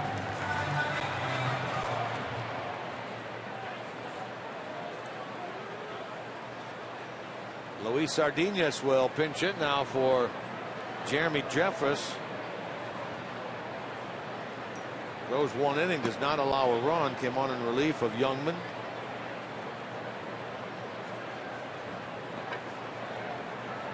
Sardinas pinch hit last night in the 9th, struck out against Chapman.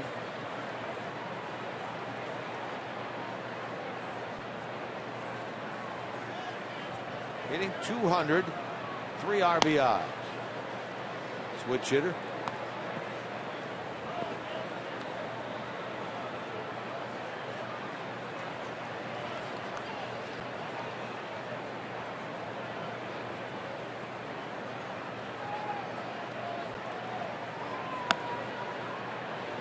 Genia spent a bulk of the year down at the AAA club with Colorado Springs out in the Pacific Coast League. Hit .282.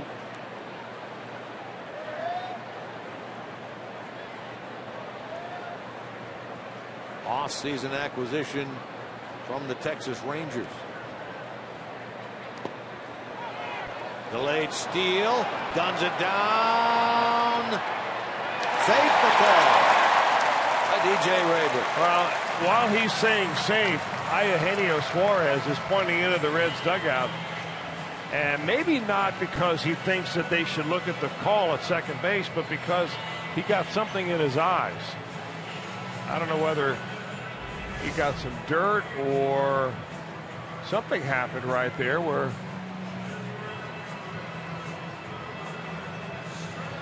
he immediately puts his hands up to his eyes and wonder what's going on, and they're going to ask for a review right away.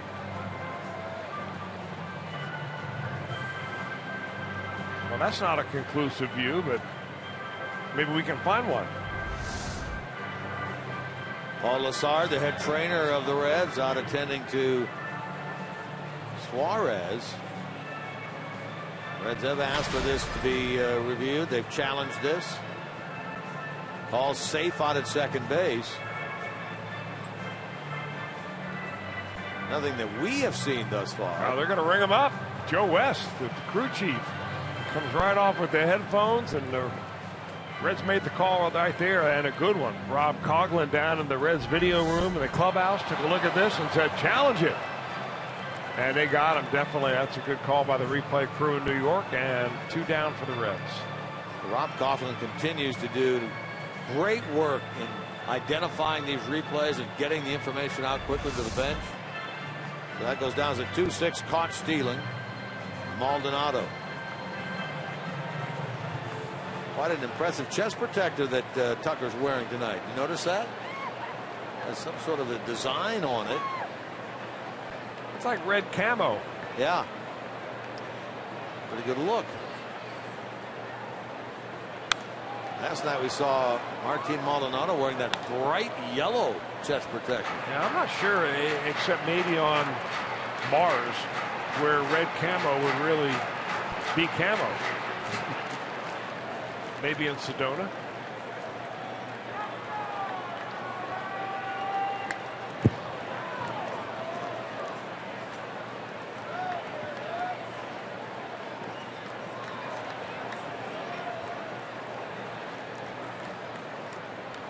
Now that red camo was something that the former Reds catcher Jason LaRue would have heartily embraced back in the day. Really? Oh yeah.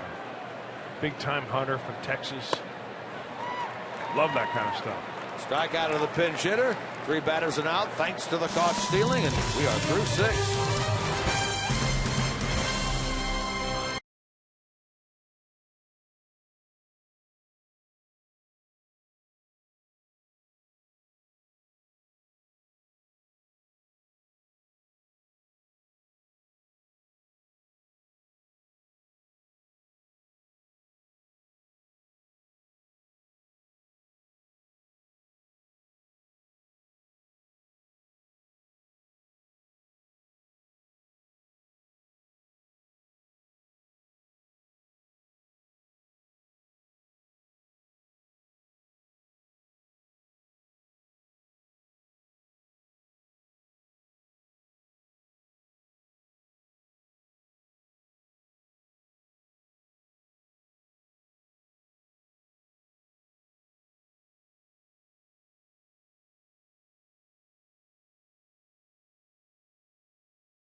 Domingo Santana of the Brewers. This double down the left field line in the first inning gave Milwaukee the early 2-0 lead, and then this 2-run homer in the fifth the other way. His 6th of the year with the Brewers made it a 6-3 game Milwaukee. Early on, Joey Votto, 2-run homer, number 28 for him.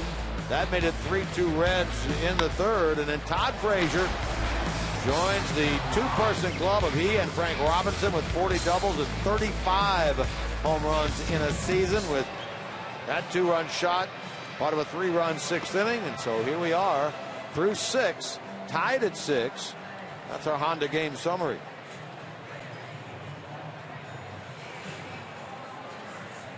Third Milwaukee pitcher is a southpaw. Will Smith enters the game. One of two lefties that Craig Counsell has at his disposal down in the bullpen. First couple of years in his career was with the Kansas City Royals. Last couple of seasons here with the Brewers. And you talk about a guy that's getting leaned on. This is his 70th appearance. He pitched in 78 games last year.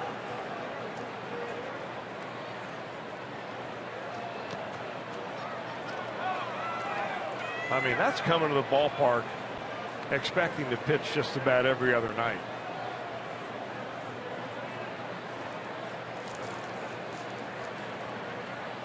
Who was it? Mike Marshall years and years ago. What did he appear in? 110? 100 some games, yeah.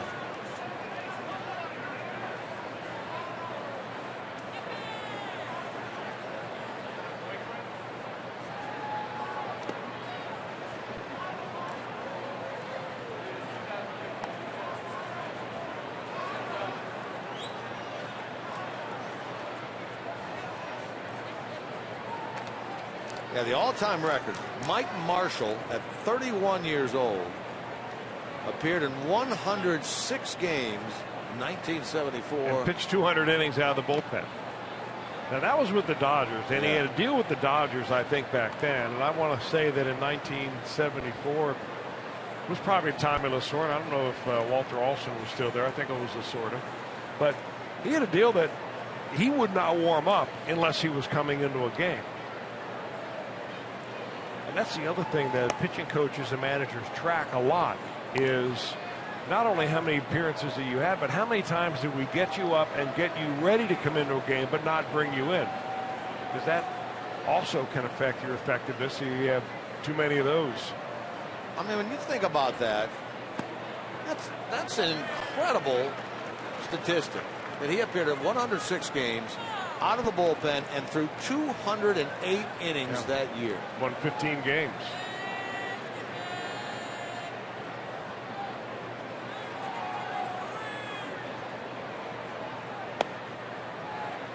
A little bit of a drop off though between 74, where he was in 106, to 1975, where he just about halved it. He went down to 57 games. But he did pitch it again in 90 games years later with the Minnesota Twins, and 142 innings out of the bullpen. He was a workhorse. Like, he's got a baseball school, a pitching school of some type north of Tampa, where his pitching philosophies are under a lot of scrutiny. But people that have been there have said that it's very interesting.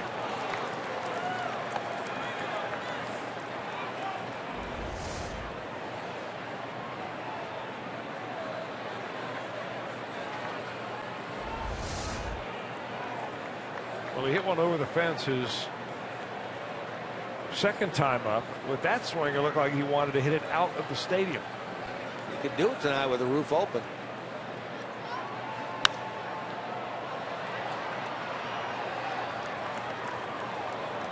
You know, we say that Votto chokes up when he has 2 strikes. The reality of it is, we've seen over the years Votto adjust, and he chokes up more with 2 strikes, but he's always choking up. And that ought to be something that should not get by you. If you're a youngster at home watching this ball game and the Reds' best hitter is choking up by 4 inches, your coach might ask you, well, if Votto can do it, why can't you do it? Why would you sit back and let a pitcher throw the ball right by you while you're down on the knob of the bat? The theory being that you have more bat control, quicker bat speed, and you choke up a little bit. The Macho is in hitting line drives, not in being down at the knob of the bat.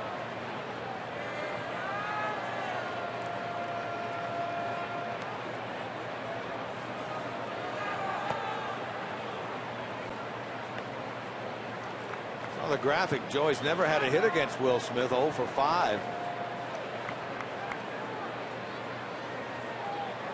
Leadoff walk to Schumacher. The other interesting thing with Joey's gloves, if we get a shot of the back of his gloves when he puts his hands on the bat, the way those gloves are designed, that stripe lines up perfectly with his grip, and those stripes look like they were just about right over the middle knuckle. And one of the theories a lot of batting coaches use is that you line your knocking knuckles like you're knocking on a door. Your knocking knuckles line up. Votto's just about like that with his grip. Yeah, almost a perfect line right there.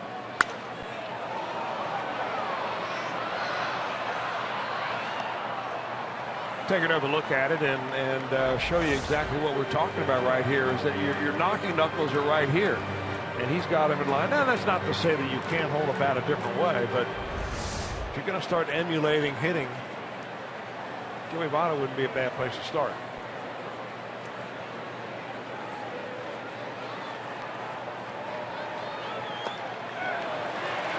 On a breaking ball.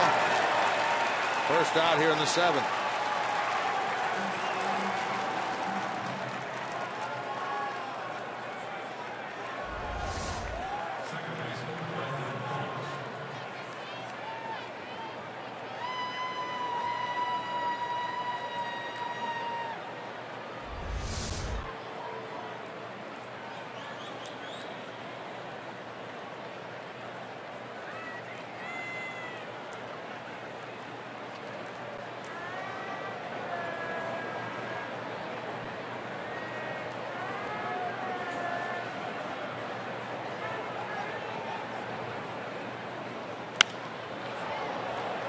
Santana plays this ball. He lost it in the lights and drops it.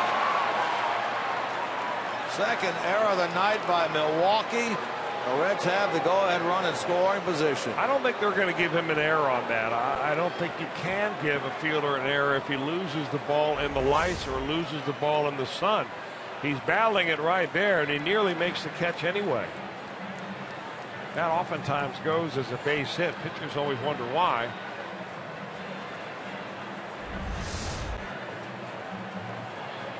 I'll tell you, if the Reds don't win this ball game, they got to ask themselves why. Because the Brewers have handed them opportunity after opportunity tonight to keep innings alive and put runs on the board. I mean, it's a giveaway right now. Yeah, you're right. They rule that as a base hit for Phillips. The ball that got lost in the lights in right field by Domingo Santana, who's driven in for the 6 Brewers runs here tonight. So now it's Frasier with 2 on and 1 out.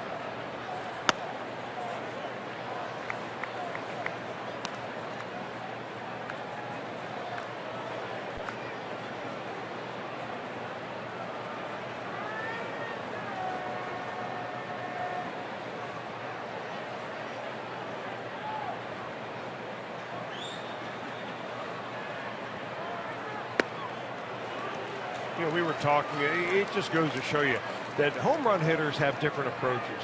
We were talking about Chris Davis, the left fielder, home run hitter for the Brewers. He starts with a kind of an open stance and even makes it more open. Well, Todd Frazier does the opposite. He's got an open stance and then he closes his stance up and steps towards first base. He's got that front foot open now. And you see when he lands, that was a tough one to do on because there was a slider down and in. But you watch his left foot. It'll go from open to close. He's a guy that is very aware of seeing that ball on the outer part of the plate. His stance will end up going that way to keep himself closed. And he was getting a lot of balls on the outer part of the plate and hitting them for home runs early in the year.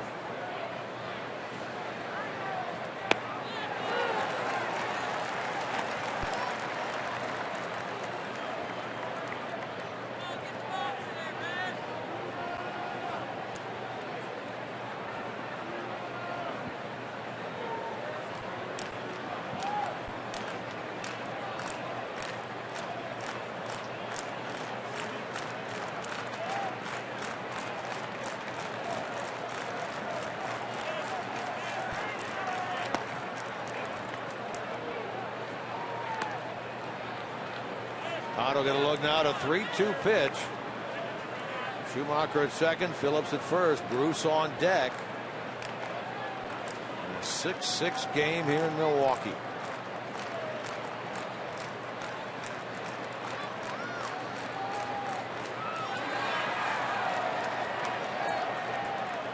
He swung and missed at that. Frasier trying to sell his case that he tipped that, but that's a strikeout of Frasier, second of the inning.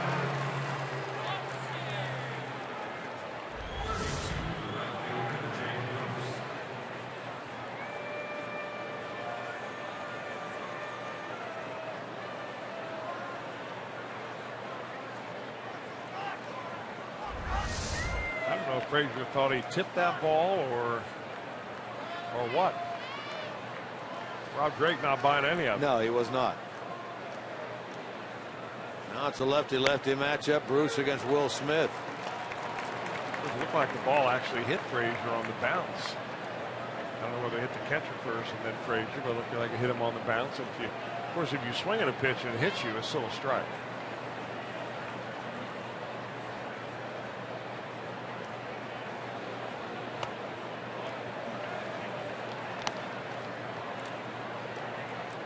Bruce hit the ball hard as last time. End result was an infield hit to Scooter Gennett. He's 1 for 3. He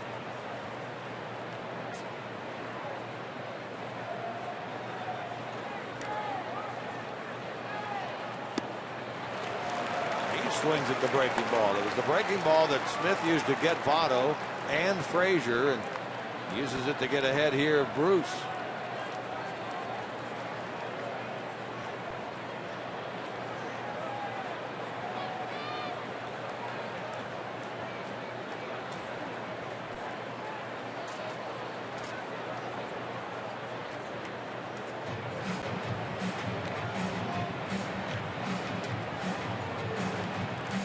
Well, Jim, we have been completely negligent in knowing what our own ballpark, our Great American Ballpark, which has the best food of anyone out there. They also have bacon on a stick. I just got a little tweet about that and wanted to make sure we corrected that. They do have bacon on the stick. I know they had Skyline. We talked about that. Strike 3 call. Painted it with a fastball. Smith gets into and out of trouble in the top of the 7th.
I'm Jim Day. Let's check out some news and notes around Major League Baseball. And what a addition Yoenis Cespedes has been to the New York Mets. But he has set the stage for free agency, announcing he is seeking a minimum 6-year deal next season. St. Louis Cardinals, even though they lost to the Cubs today, become the first MLB team to clinch a playoff spot. That's a result of the Giants losing today.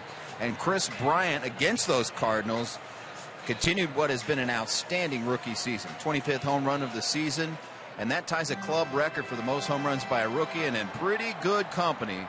Great Billy Williams did it in 1961. Your news and notes from around MLB.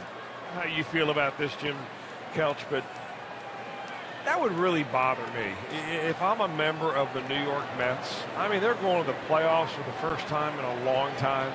They're 7 games up. They've got a comfortable lead. It's all but done for them to win the National League East. And you have your outfielder come out and say what he wants as far as a salary and a contract for the next year. I don't get that timing at all. Yeah, you have to wonder about the timing and why he would do that at this time. It lends itself toward selfishness right there. His club starting the day 8 games ahead of the Nats. And as you said, looking to close in on their first playoff appearance in a while. We'll get to see that club next week. Well, he's obviously a free agent, right? Right. And he's in his free agent year, and he's having a tremendous second half, of course, since being traded over to the Mets. Maybe the best pickup anybody's made. But if he's so good in a free agent year, I may want him in another free agent year. Meaning a really big 1-year contract. Of course, players don't do those nowadays. If they can get multi-years and huge money, why not do that? Well, he's 29 years old. That would disturb me. Bad timing.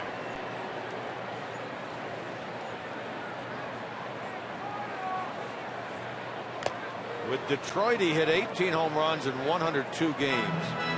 Well, the Mets, he's hit 17 more in less than half that number of games, 44. Easily the best year of his career power-wise.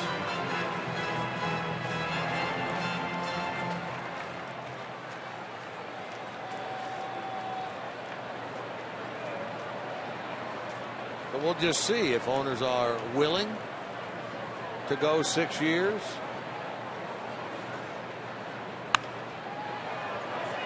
Lotto knocks it down, and Parra got over there in time to retire Herrera. Now, don't get me wrong. I'm not speculating whether he's worth 6 years or not, or worth the kind of money. I have no idea. And the market will bear that. I'm just suspect about the timing of it. Sure. And does that tell you something about the individual? Well, and you wouldn't know ordinarily. He'll be 30 in the middle of October. So anything he does on a free agent basis, his first year of that new deal, he will be 30. Not certainly that is over the hill. He's not in his 20s when he's signing the deal. Now, there are guys who will be 40 years old at the end of their contract. All over baseball. You've got that right.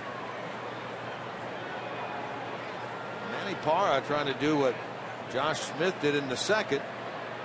Retire the Brewers in order.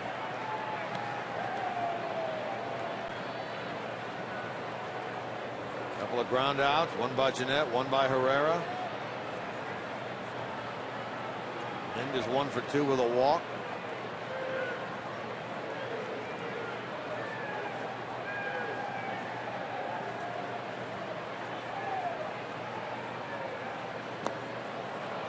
For an afternoon game here tomorrow, it's a 2:10 start. 1:30 with Reds Live. Rookie weekend continues with the best the Reds have to offer. Anthony DeSclafani at 9 and 10 against right-hander Ariel Pena.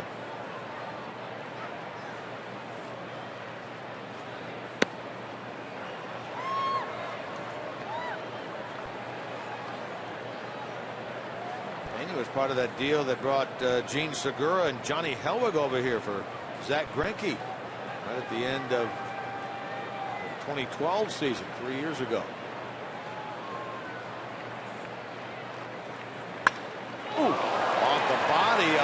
Parra and into center.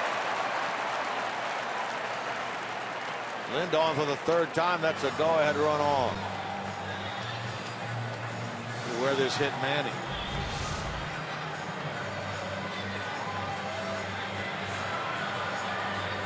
The back of his leg, it looked like. Brian Price will come out. Paul Lassard, the head trainer, will come out.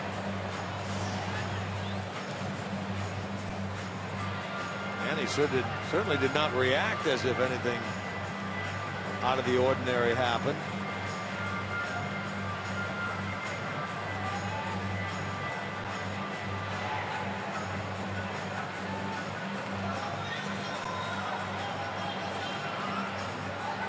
Is it a violation of the HIPAA law to discuss your injury right there in front of everybody? It's up to the individual if you want to or not. I guess so.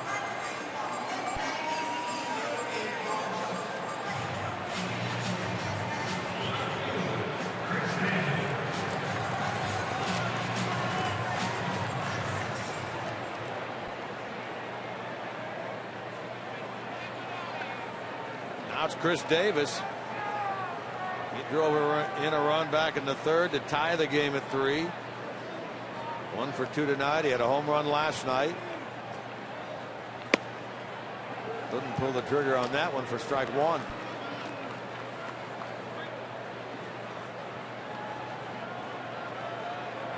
Six runs, 9 hits Reds. 6 runs, 9 hits Brewers.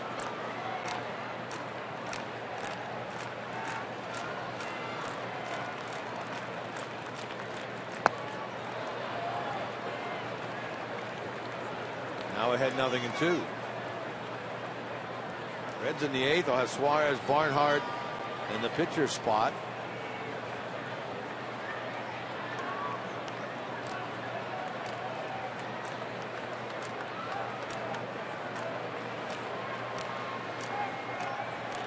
Tyler Cravey, a right-hander in the Milwaukee pen. Another hit for Davis on a pitch that looked to be down and in. Lynn's going to try the arm of Bourgeois. Throw comes in wide. First and third, 2 out.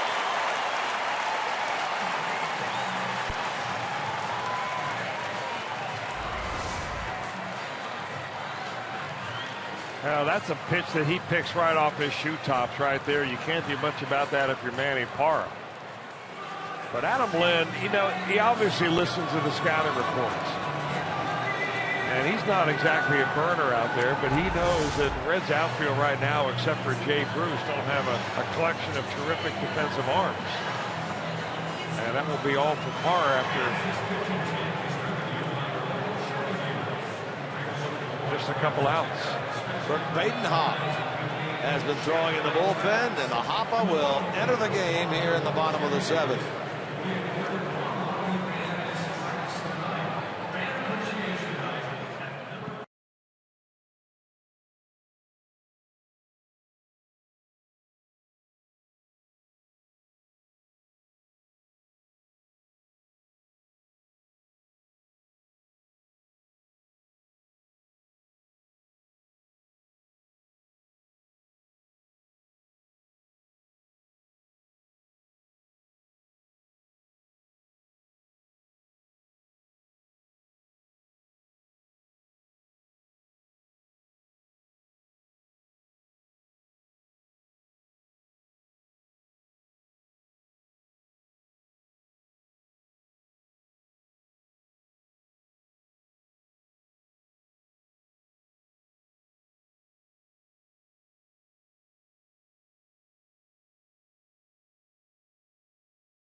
and highlights from the MLB playoff races. And the latest from the NFL. Plus, 21 of the top 25 teams in college football were in action, including 4 games where both teams were ranked. Catch Fox Sports Live on Fox Sports 1 and streaming live, Fox Sports Go.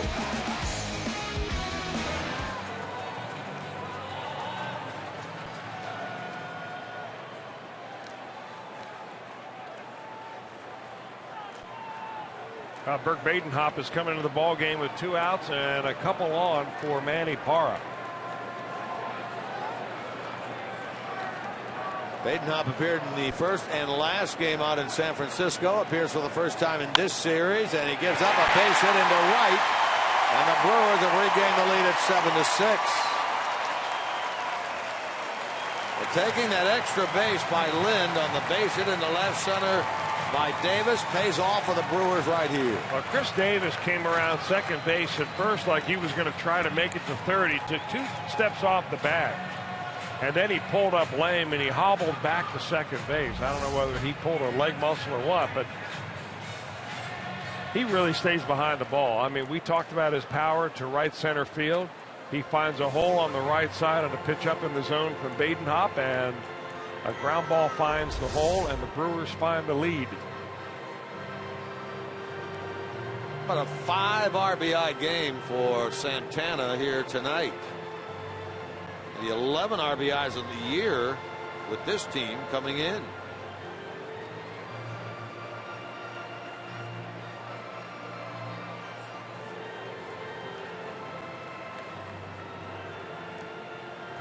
We'll take another look at Chris Davis as he comes around second base right here. On the ground ball, he's thinking going to third, and then he just slips. And the throw went all the way into third. He would have been out, by the way, had he tried it. Well, all of that, and he stays in. I missed the freeze spray. I think the trainers ought to bring that stuff back. That was like magic in a little cylinder. You open up the little spout, you spray that freeze spray on the injury, it ices up your uniform. You feel great. The trainer runs back. You get it all done in about 25 seconds. It hurts the next day, but in the meantime, you're fine. They're putting an ice strapping an ice bag on there. Faster though. Now that run charge to Manny Parra, who retired the first 2, then gave up 2 hits, then exited for Badenhop. Milwaukee has regained the lead, a lead that they had at 4-3, at 6-3, and now it's 7-6. Gene Segura 0 for 3 in this game. To Wright and Bruce to retire the side, but the Brewers get a run. 5 RBIs for Domingo Santana in this game.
Thank you, Brian. Thank you, Glue. We appreciate it.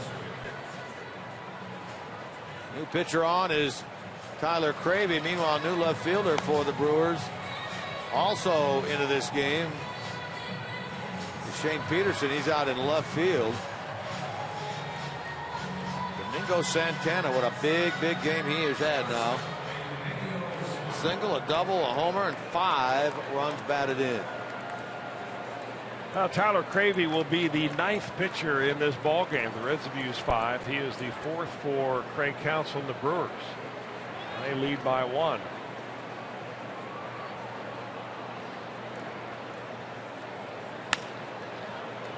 Diving stop down there by Herrera, but the ball bounces away, and the tying run is on for the Reds in the person of Suarez here in the 8th inning. First hit of the night for Suarez, second time on with a walk in the 2nd inning. Hit it hard. Herrera saves an extra base hit just by being able to stop that ball. I think he stopped it actually with his arm as that ball kind of bounced up on him on the dive.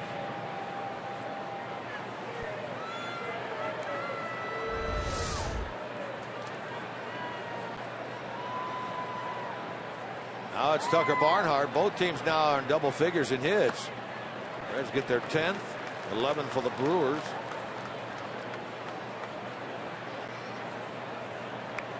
Suarez been on via walk, been on via an error by Segura, and now gets an infield hit.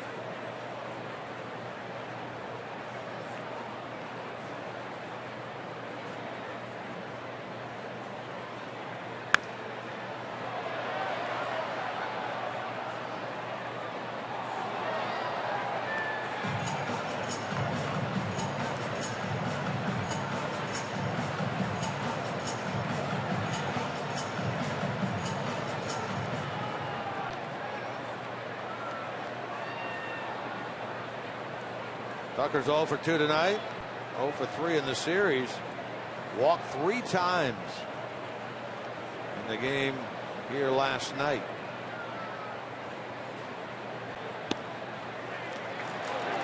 He takes an 0-2 pitch at the knees. He tells Rob Drake where he thought it was. Well, unless he gets ejected right there, he'll have plenty of chance to discuss it with Rob Drake when he puts his gear on and goes back and sits behind the plate. We take another look, and that is, according to our Fox tracks, on the black on the knees. Adam Duvall will bat for Badenhop.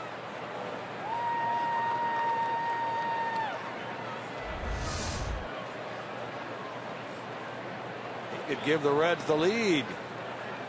One big swing. He has a pinch hit home run this year.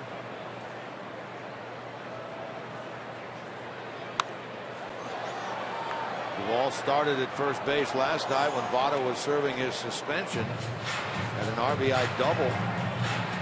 1 for 5.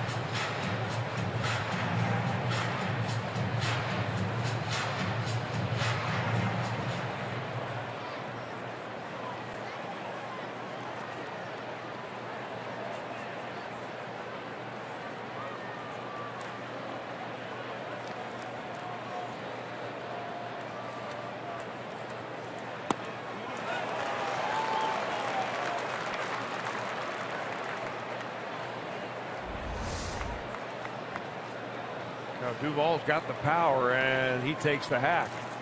It comes up empty. That would have given the Reds a lead if he put it on the sweet spot. We have seen his power, but he's down now 0-2.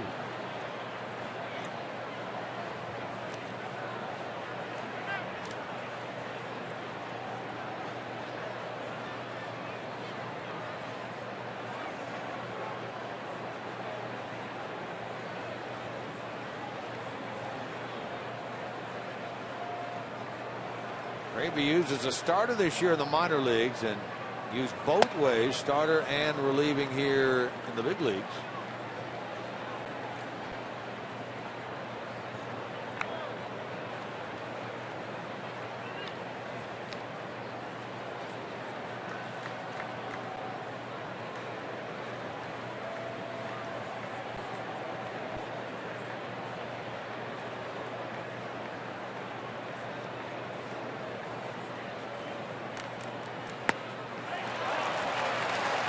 He is taken care of on a sharp breaking ball.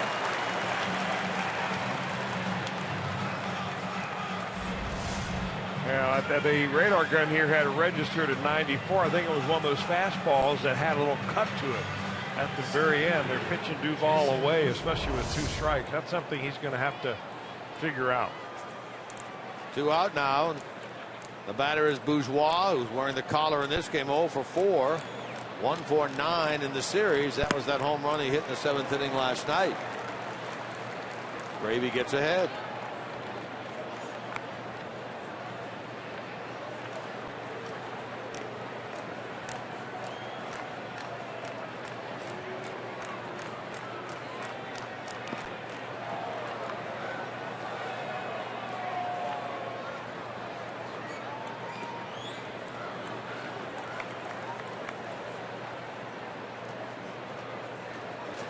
Sam LeCure, J.J. Hoover up and throwing in the bullpen. Ryan Price asked earlier today why J.J. didn't pitch the 8th as he normally does last night. Said he had a little knot in his muscle behind his shoulder, and so they'd give him the day off. Figured he'd be all right today, and sure enough, he is.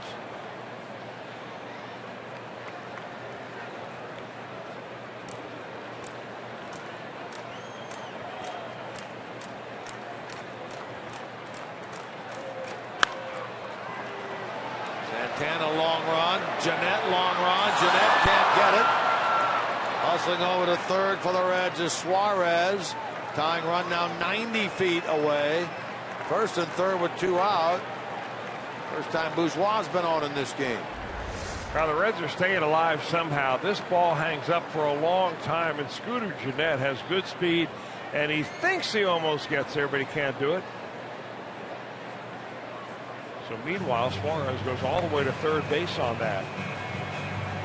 Really fortunate that the right fielder, Domingo Santana, again in a good spot to back up right there, because by the time Jeanette would have recovered that ball on his own, there had been a chance that Suarez could have scored.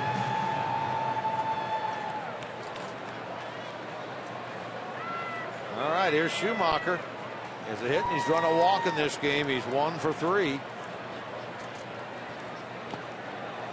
Hit ties it. Extra base hit could give the Reds the lead.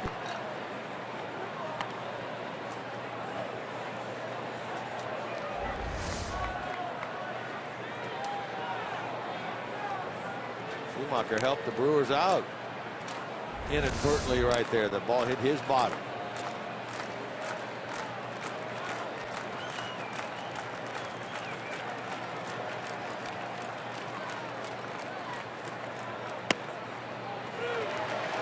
Right at the bottom of the strike zone.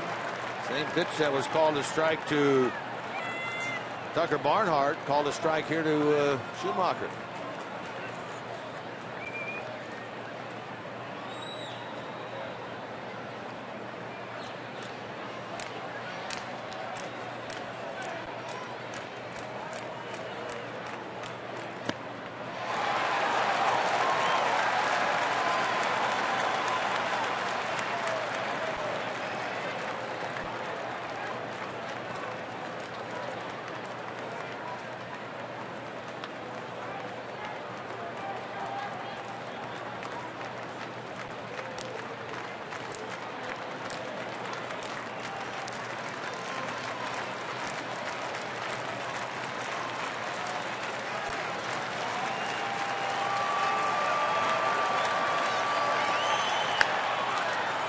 Toward shallow left field. Peterson on. Peterson on. That ball drops. Game is tied. Bourgeois will come around third and stay put there. 2 players down out in the outfield for Milwaukee. One is the new left fielder, Peterson. The other is Herrera, the third baseman. A couple of trainers from the Brewers dugout go sprinting out, as does Greg Counsell. That'll be a hit for Schumacher and a run batted in. The game is tied at 7. Bourgeois came charging around third, but Segura, heads up play by him, picked up that ball, ran it back toward the infield. Had Bourgeois tried to score, he would have been out more likely than not. Let's take a good look at this now. Wow, you talk about floating it up there perfectly in between 3 of the charging fielders. I mean, they're all going back and they're coming from 3 different angles, and they collide. The ball goes free. Herrera is on the ground and nearly motionless. The new left fielder comes in and looks like he bangs his knee. Peterson does. And they're both still on the ground to this point.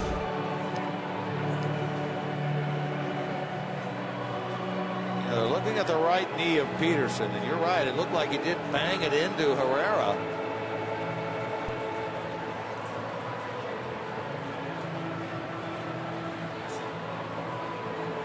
Looking at the hip / right side of the leg of Herrera. Let's see if we can tell where that knee hits.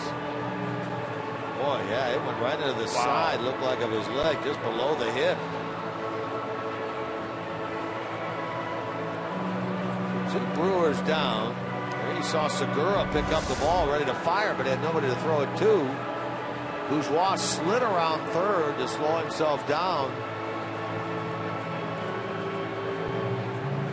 Well, I think they're checking Herrera to see if they can even ask him to get up and maybe leave the field on his own. They may need to bring a card out here. He just has not moved at all from being face down in the left field area, right on the left field line. I mean, he's alert and communicating, obviously, but he's got an injury that he doesn't really want to move too much.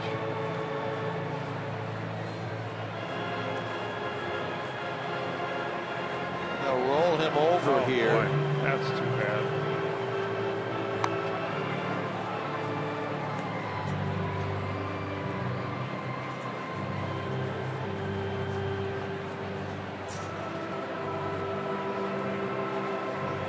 Herrera's had the bulk of the playing time at third base.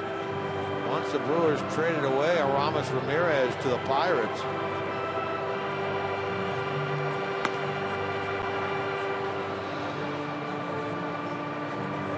This is Herrera that we're looking at now. Peterson now is on his feet. You're right, Chris. They're going to bring a golf cart out to help get Herrera up and off the field. Peterson is up and walking around a little bit, but obviously stretching that knee out.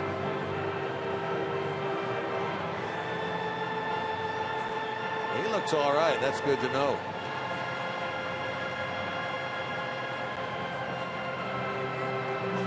You know, in baseball, it seems like the 2 occurrences where you see the most severe injuries are a pitcher being hit by a batted ball and an outfielder-infielder collision. When both are going full steam and they hit essentially a head-on accident, although that wasn't quite head-on, it certainly did some damage. And they are going to completely immobilize Herrera. He's got to be in some major pain if it feels as bad as it looks. Yeah, he took the brunt, it looked like, of that knee right into the leg, the side of the leg. Between the hip and the knee, it appeared. Jimmy Nelson, of course, the pitcher of the Brewers on Thursday night that had that ball skim off his head. Ball hit by Tommy Pham of the Cardinals. Stayed in the hospital for 2 nights. They're going to skip a start for him. Make sure that he's all right. So this is the second time in 3 days they've had an injury incident here at Miller Park involving one of their own.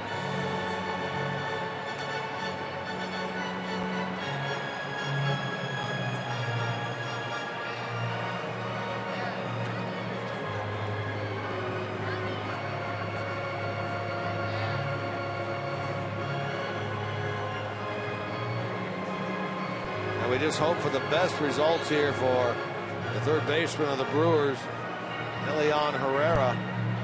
Tremendous effort on that ball out in the left field line area. They'll get him strapped on securely to the board. Great counsel to your left, the manager of the Brewers.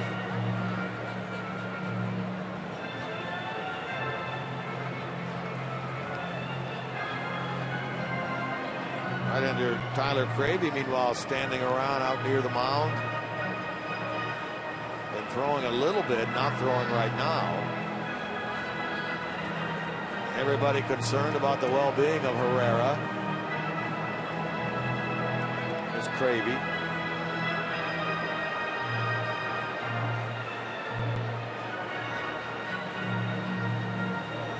They'll take him off, no doubt, right to the hospital to get him examined. And if we hear any news passed along, we will certainly move it forward to you.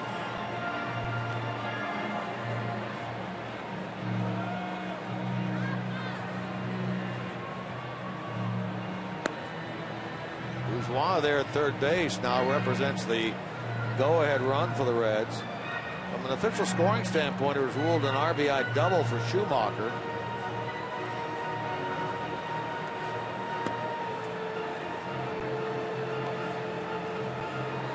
Technically a blown save for Tyler Cravey, having given up the lead.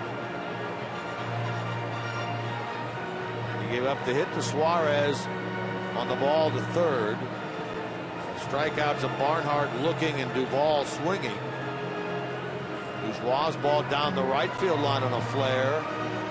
Kept the inning going. And that looper down the left field side by Schumacher tied the game and ended with this injury to Elian Herrera on a collision between he and the left fielder Peterson. Peterson is up and looks like he's going to stay in the game.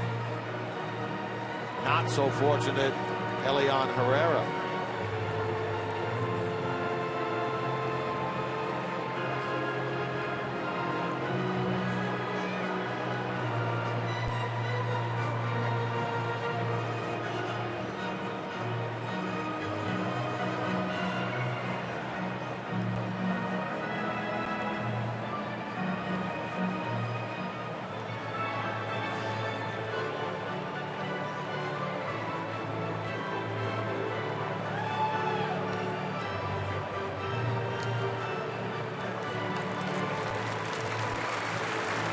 Nice hand from the crowd here at Miller Park.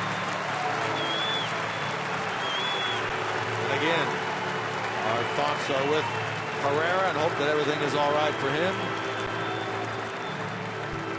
If we hear any news, we'll certainly pass it along.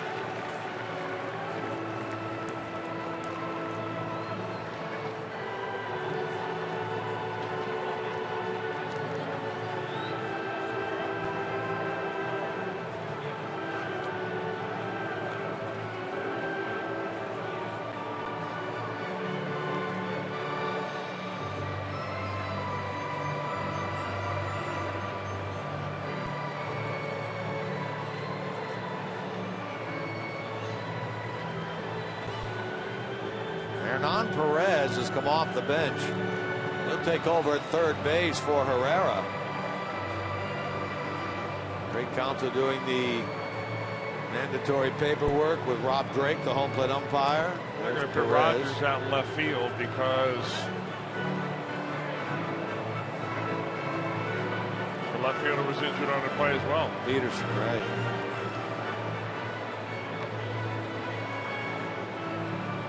Rogers into left, Jason Rogers.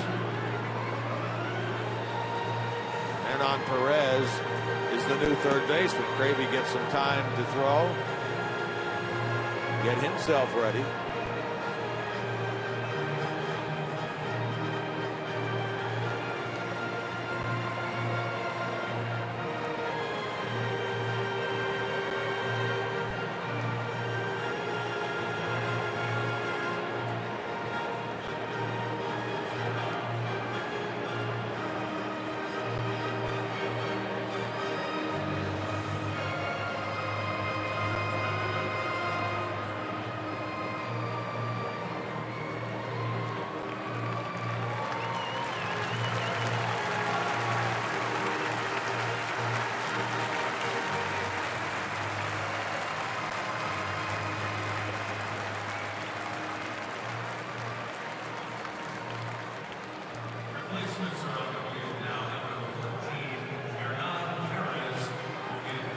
So Hernan Perez is at third base, replacing Herrera, batting second. Jason Rogers goes into left field, replacing Peterson. He's batting ninth. Gravy has had enough warm-up pitches. He's ready to go on the mound. Here's Votto. Joey's 2 for 4. Double 2-run homer. That was back in the third. Struck out his last time. That was against Will Smith. They'll walk him. Phillips will bat with the bases loaded, 2 out.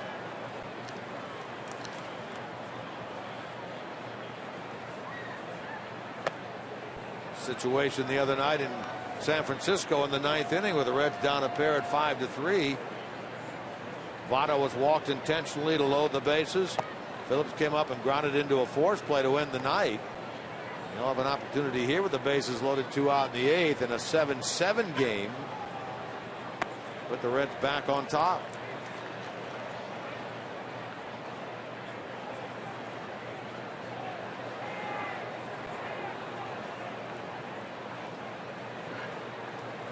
So it's Votto at first, joining Schumacher at second, Bourgeois at third.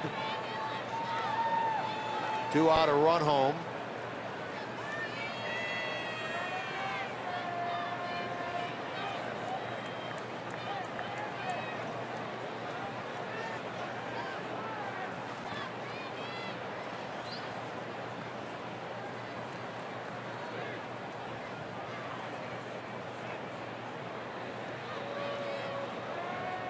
Big chance for the Reds and Brandon Phillips.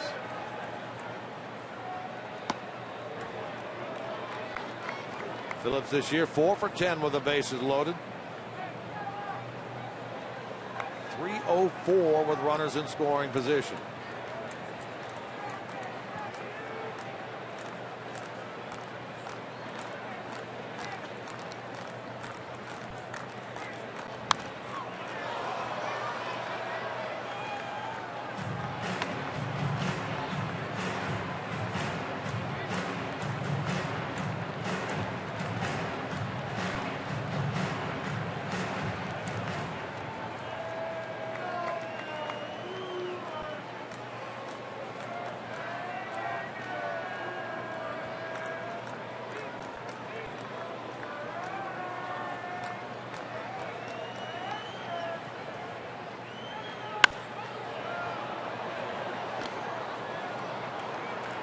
Phillips in the hole now, 1-2.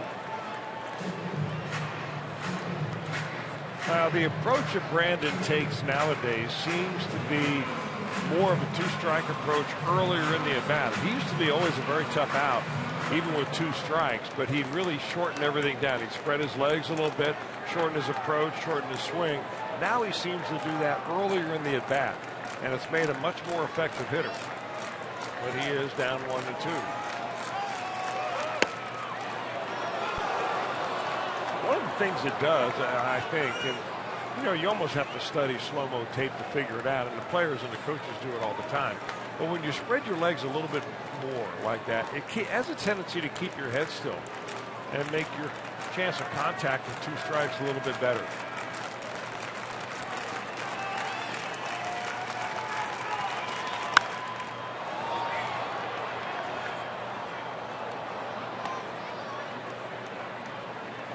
Phillips has back-to-back hits in this game. Single in the 6th, single in the 7th. He's 2 for 4 tonight.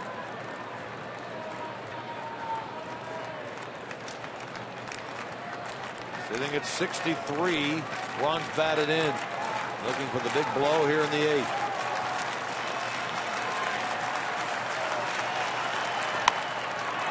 And he flares one out to right. That's going to fall for a hit.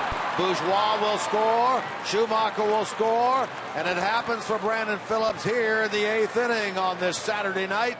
He gets the bases loaded, 2-out single, and the Reds have regained the lead at 9-7. Well, if anybody can do it with a little flair, it would be Brandon Phillips. And he does it, and he knows it right there. It's going in there for a base hit and brings a couple around to score, and the Reds have come back again to take a 2-run lead.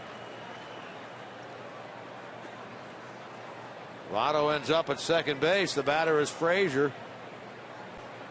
65 now in the RBI department this year for Brandon Phillips.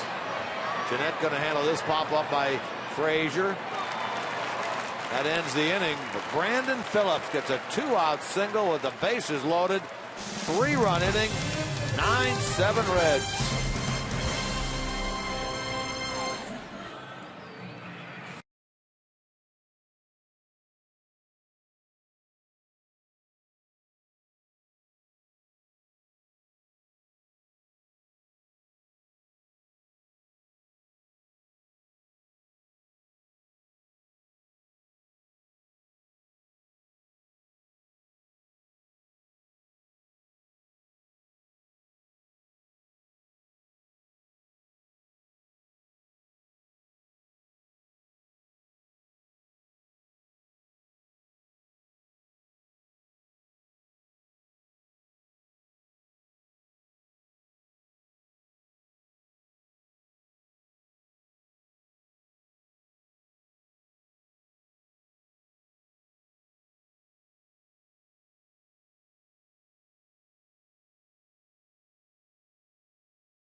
As promised earlier in the game, here's our Data Strong fan photo of the night.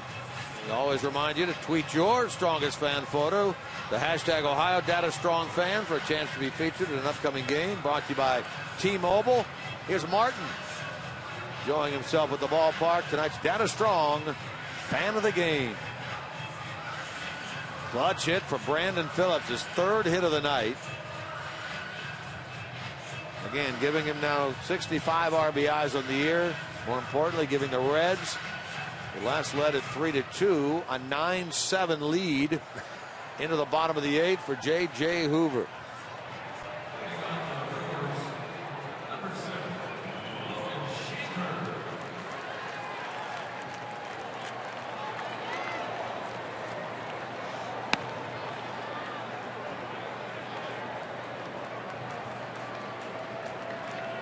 Logan Schaefer had a home run, his first of the year, back in the 4th. He's 1 for 3. Sam LeCure, who worked the 8th inning last night. Hoover back in there tonight.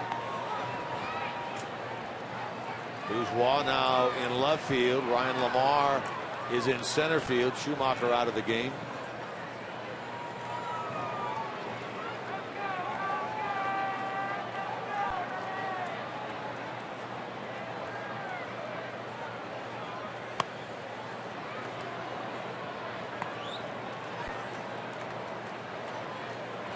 J.J. Hoover has been the 8th inning guy for the majority of the season. He didn't start out that way in the month of April, and it was in the month of April that the Reds bullpen really struggled, and it was this part of the ball game where it struggled. Hoover has been scored upon in 4 of his last 5 games, so they gave Sam LeCure a chance last night. Sam didn't fare well, and at 1/3 of an inning, a run on a couple of hits, including a home run. So now it's back to Hoover. Strike 3 call. J.J. freezes Schaefer, and that's out number 1 here in the bottom of the 8th.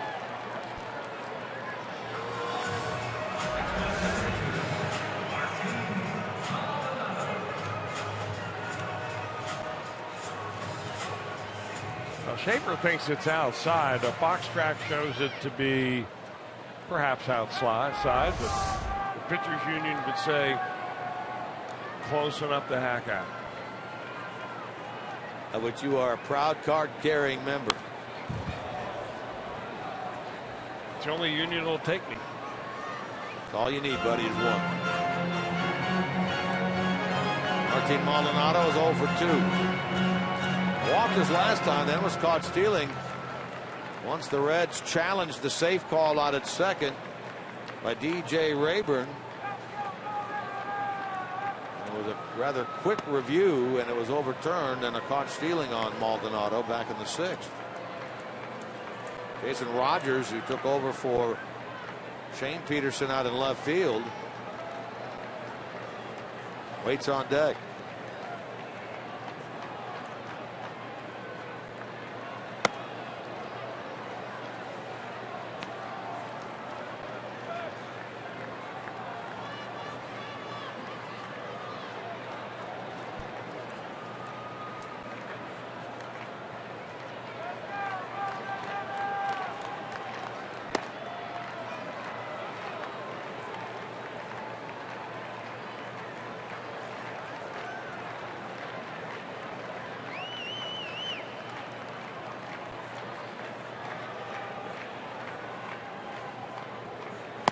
Got it.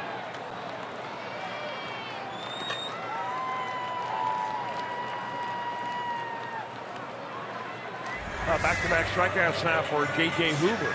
And both of them on fastballs. He's coming right after the Brewers in this inning. It's Schaefer looking, gets Maldonado swinging, and now it's Jason Rogers. Started the game last night at first base and had a nice night. A double, a home run. 2 out of 3 with a couple of runs batted in. And he gets a base hit here, the first pitch he sees. And that will bring the tying run to the plate in the person of Scooter Gennett here in the bottom of the 8th.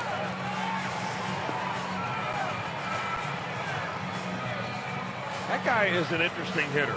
I'm not sure of the right position for him. Maybe first base is a spot where they figured out that he can play the best. But when he steps to the plate, he's a threat.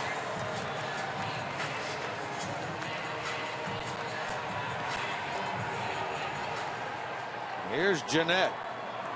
1 out of 4. Double in the 3rd. Bounced into a double play in the 4th.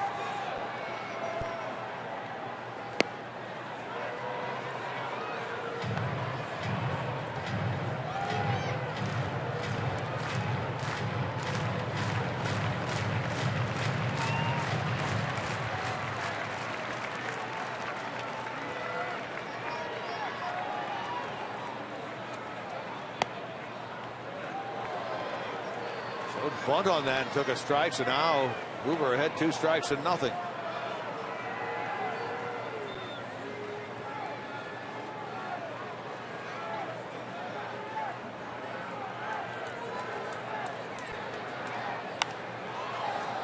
Gennett stays alive. Cesar Jimenez, left-hander, throwing in the Milwaukee bullpen to pitch the 9th. If things stay the way they are, we know what will happen in the bottom of the 9th.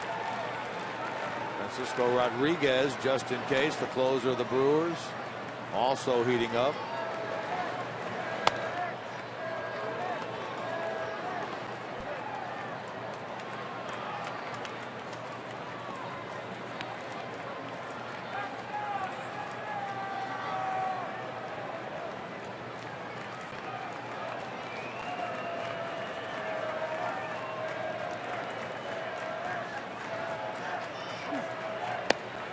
Strike 3 call.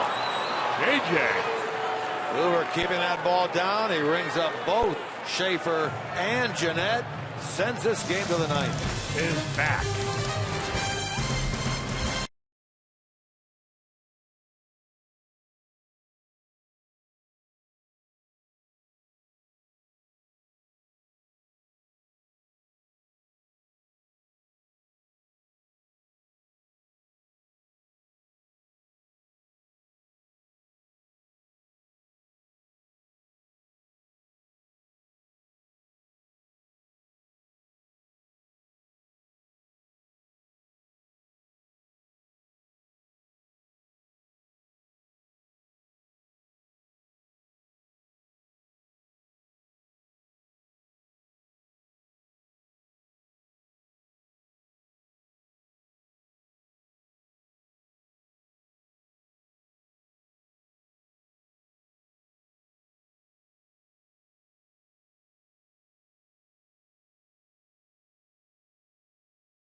Save big money at Menards and all your home improvement needs. And by your local Toyota dealers, proud sponsor of the Cincinnati Reds.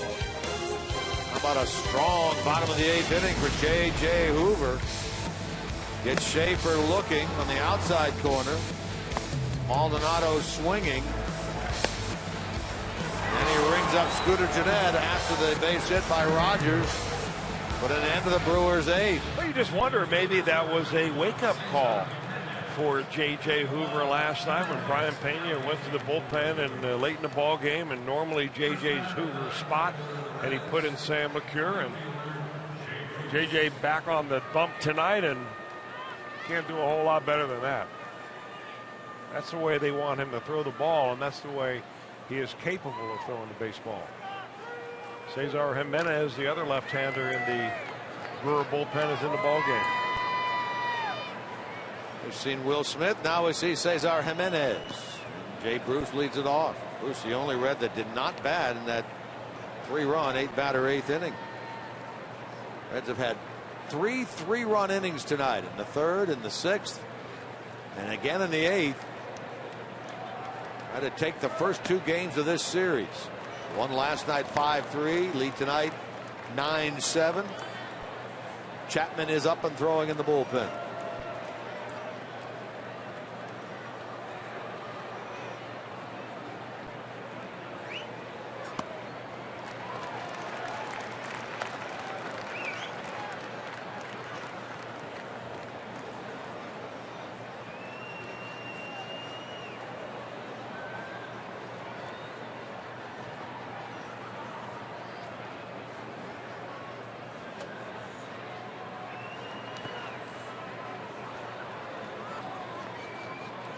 Jay tonight 1 for 4.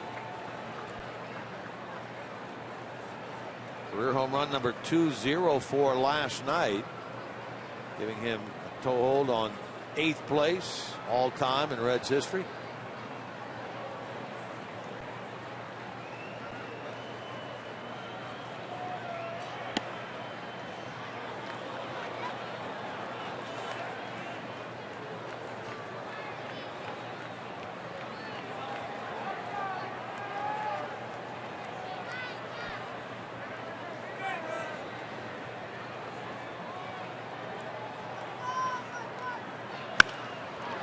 Shift is on against Bruce. He cracks it the other way, and it's run down by Schaefer.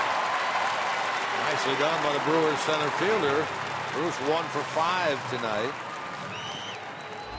He covered a lot of ground. You see where Schaefer starts, and he's got to go a long way and almost to the wall right there to be able to grab that back. He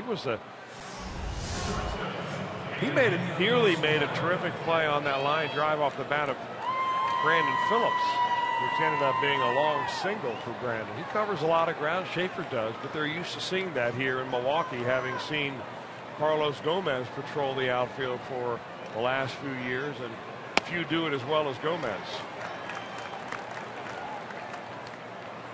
Here's a Eugenio Suarez. On 3 times tonight. He's 1 for 3. Reached on a walk, reached on an error.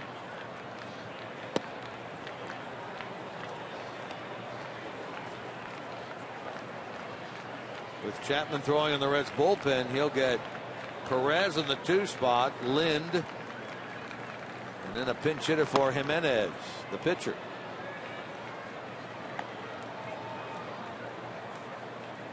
And again, the Reds will take at least a 9-7 lead into the bottom of the 9th.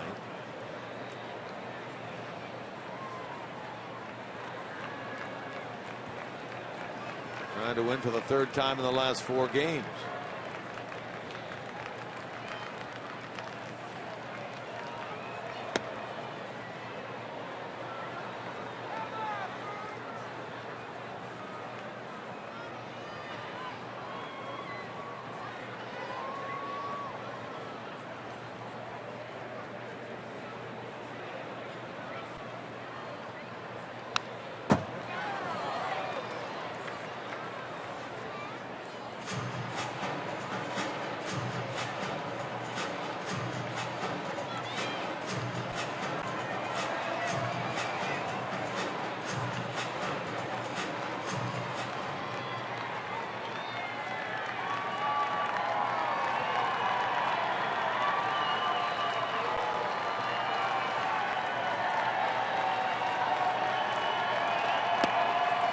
Strike three.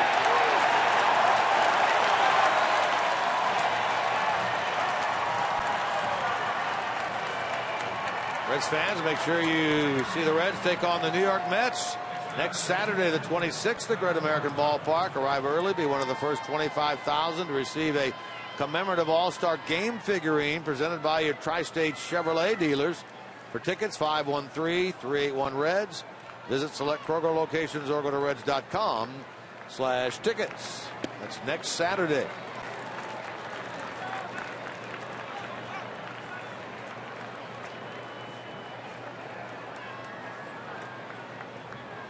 Ten strikeouts now by Milwaukee pitching. Reds have gone down in order just once tonight. That was back in the fourth against Youngman. First two have been set down here in the eighth. Barnhart turning around and batting from the right side. And he's taking a little time to get back in the box, and a number of hitters on both sides have, as seemingly as we get deeper into the game, the ever expanding strike zone. Suarez didn't like his strike three, but he reacted in a very unusual way by applauding Rob Drake as he walked in front of home plate. Now there's reverse psychology at its best.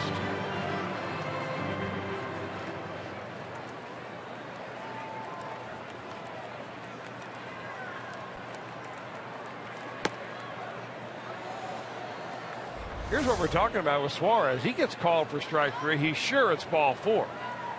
But on second thought, bravo, Mr. Umpire, bravo.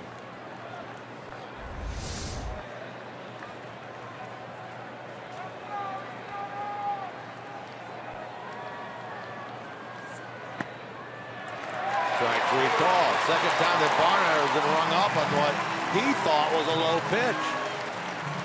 So, Aroldis Chapman for the second night in a row. Come on and try to save this one for the Redlegs.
Reds Live here on Fox Sports Ohio. Reds Live pregame presented by Ray St. Clair Roofing.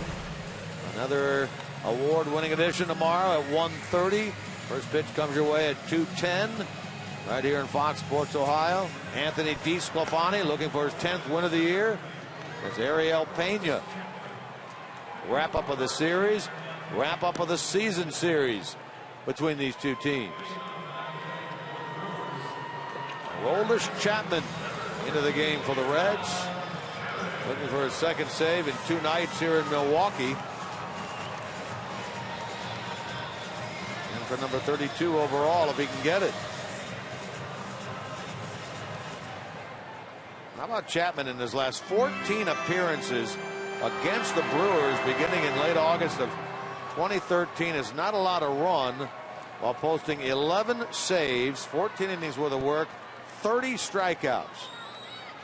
This year, the Brewers are 1 for 24 against him.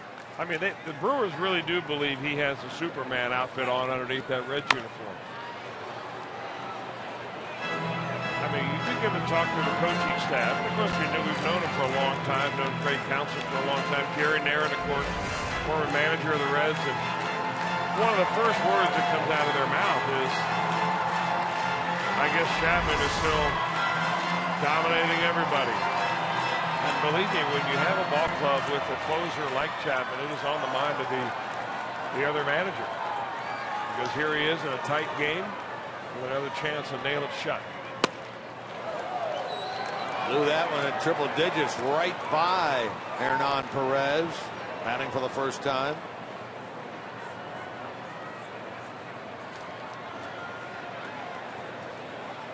Him on to replace the injured Elian Herrera.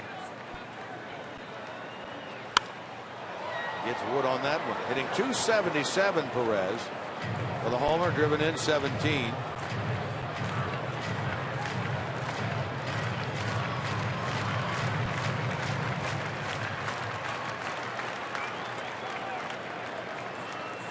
Adam Lind on deck.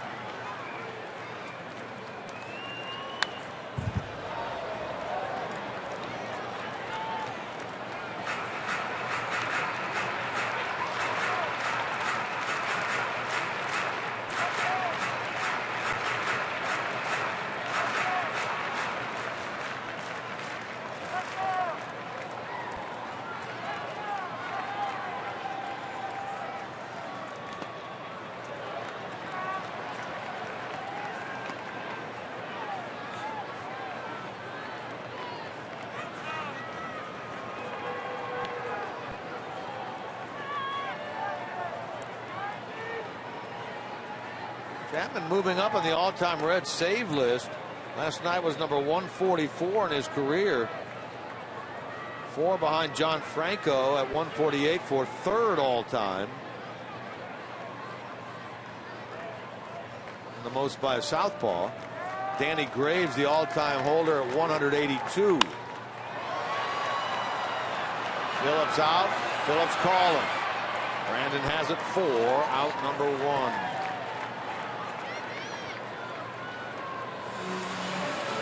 Third of the way home, Aroldis Chapman. Reds trailed 6-3 after the 2-run homer by Domingo Santana in the bottom of the 5th. Tied it with 3 in the 6th. 2-run homer by Frasier. RBI ground out by Pena. Fell behind a run when the Brewers scored in the 7th on a hit by Santana, giving him 5 RBIs, but then regained the lead in the 8th. A 2-run single by Phillips after the Reds had tied it, and a double by Schumacher. Now it's Adam Lind. In this game, 2 for 3 with a walk. Lind came in to pinch hit against Aroldis last night, even though they did have on the bench a couple of right-handers to go to. They thought Lind was the best option. He struck out.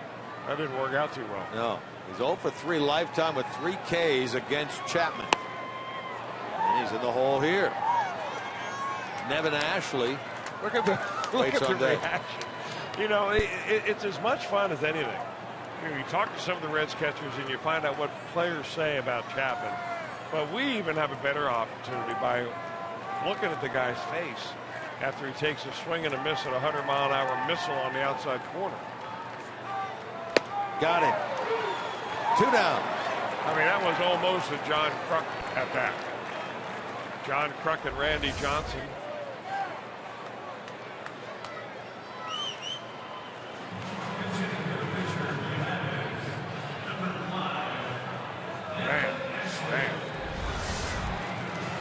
Now Nevin Ashley will pinch hit. It was Ashley who pinch hit in the 9th inning last night, struck out to end the game. You know, Chapman just doesn't close games. He ruins your will because he's so dominant. And when it's all said and done, he may not have nearly as many saves as some of the all-time career saves leader. I mean, he may never end up being Mariano Rivera or Lee Smith, or, you know, you go on down the line. But when he is on his game and throwing 100 plus with that long stride and those long arms,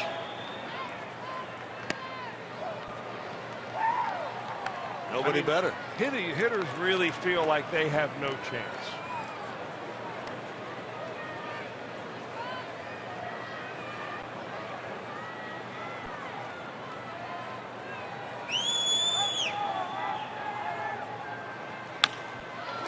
To Frasier. Reds win. Nice come from behind victory for the Reds here tonight as they take game 2 of this series with a final score of 9-7. Come from behind when they were trailing at one time 6-3. So they will go for the sweep of this series here tomorrow afternoon.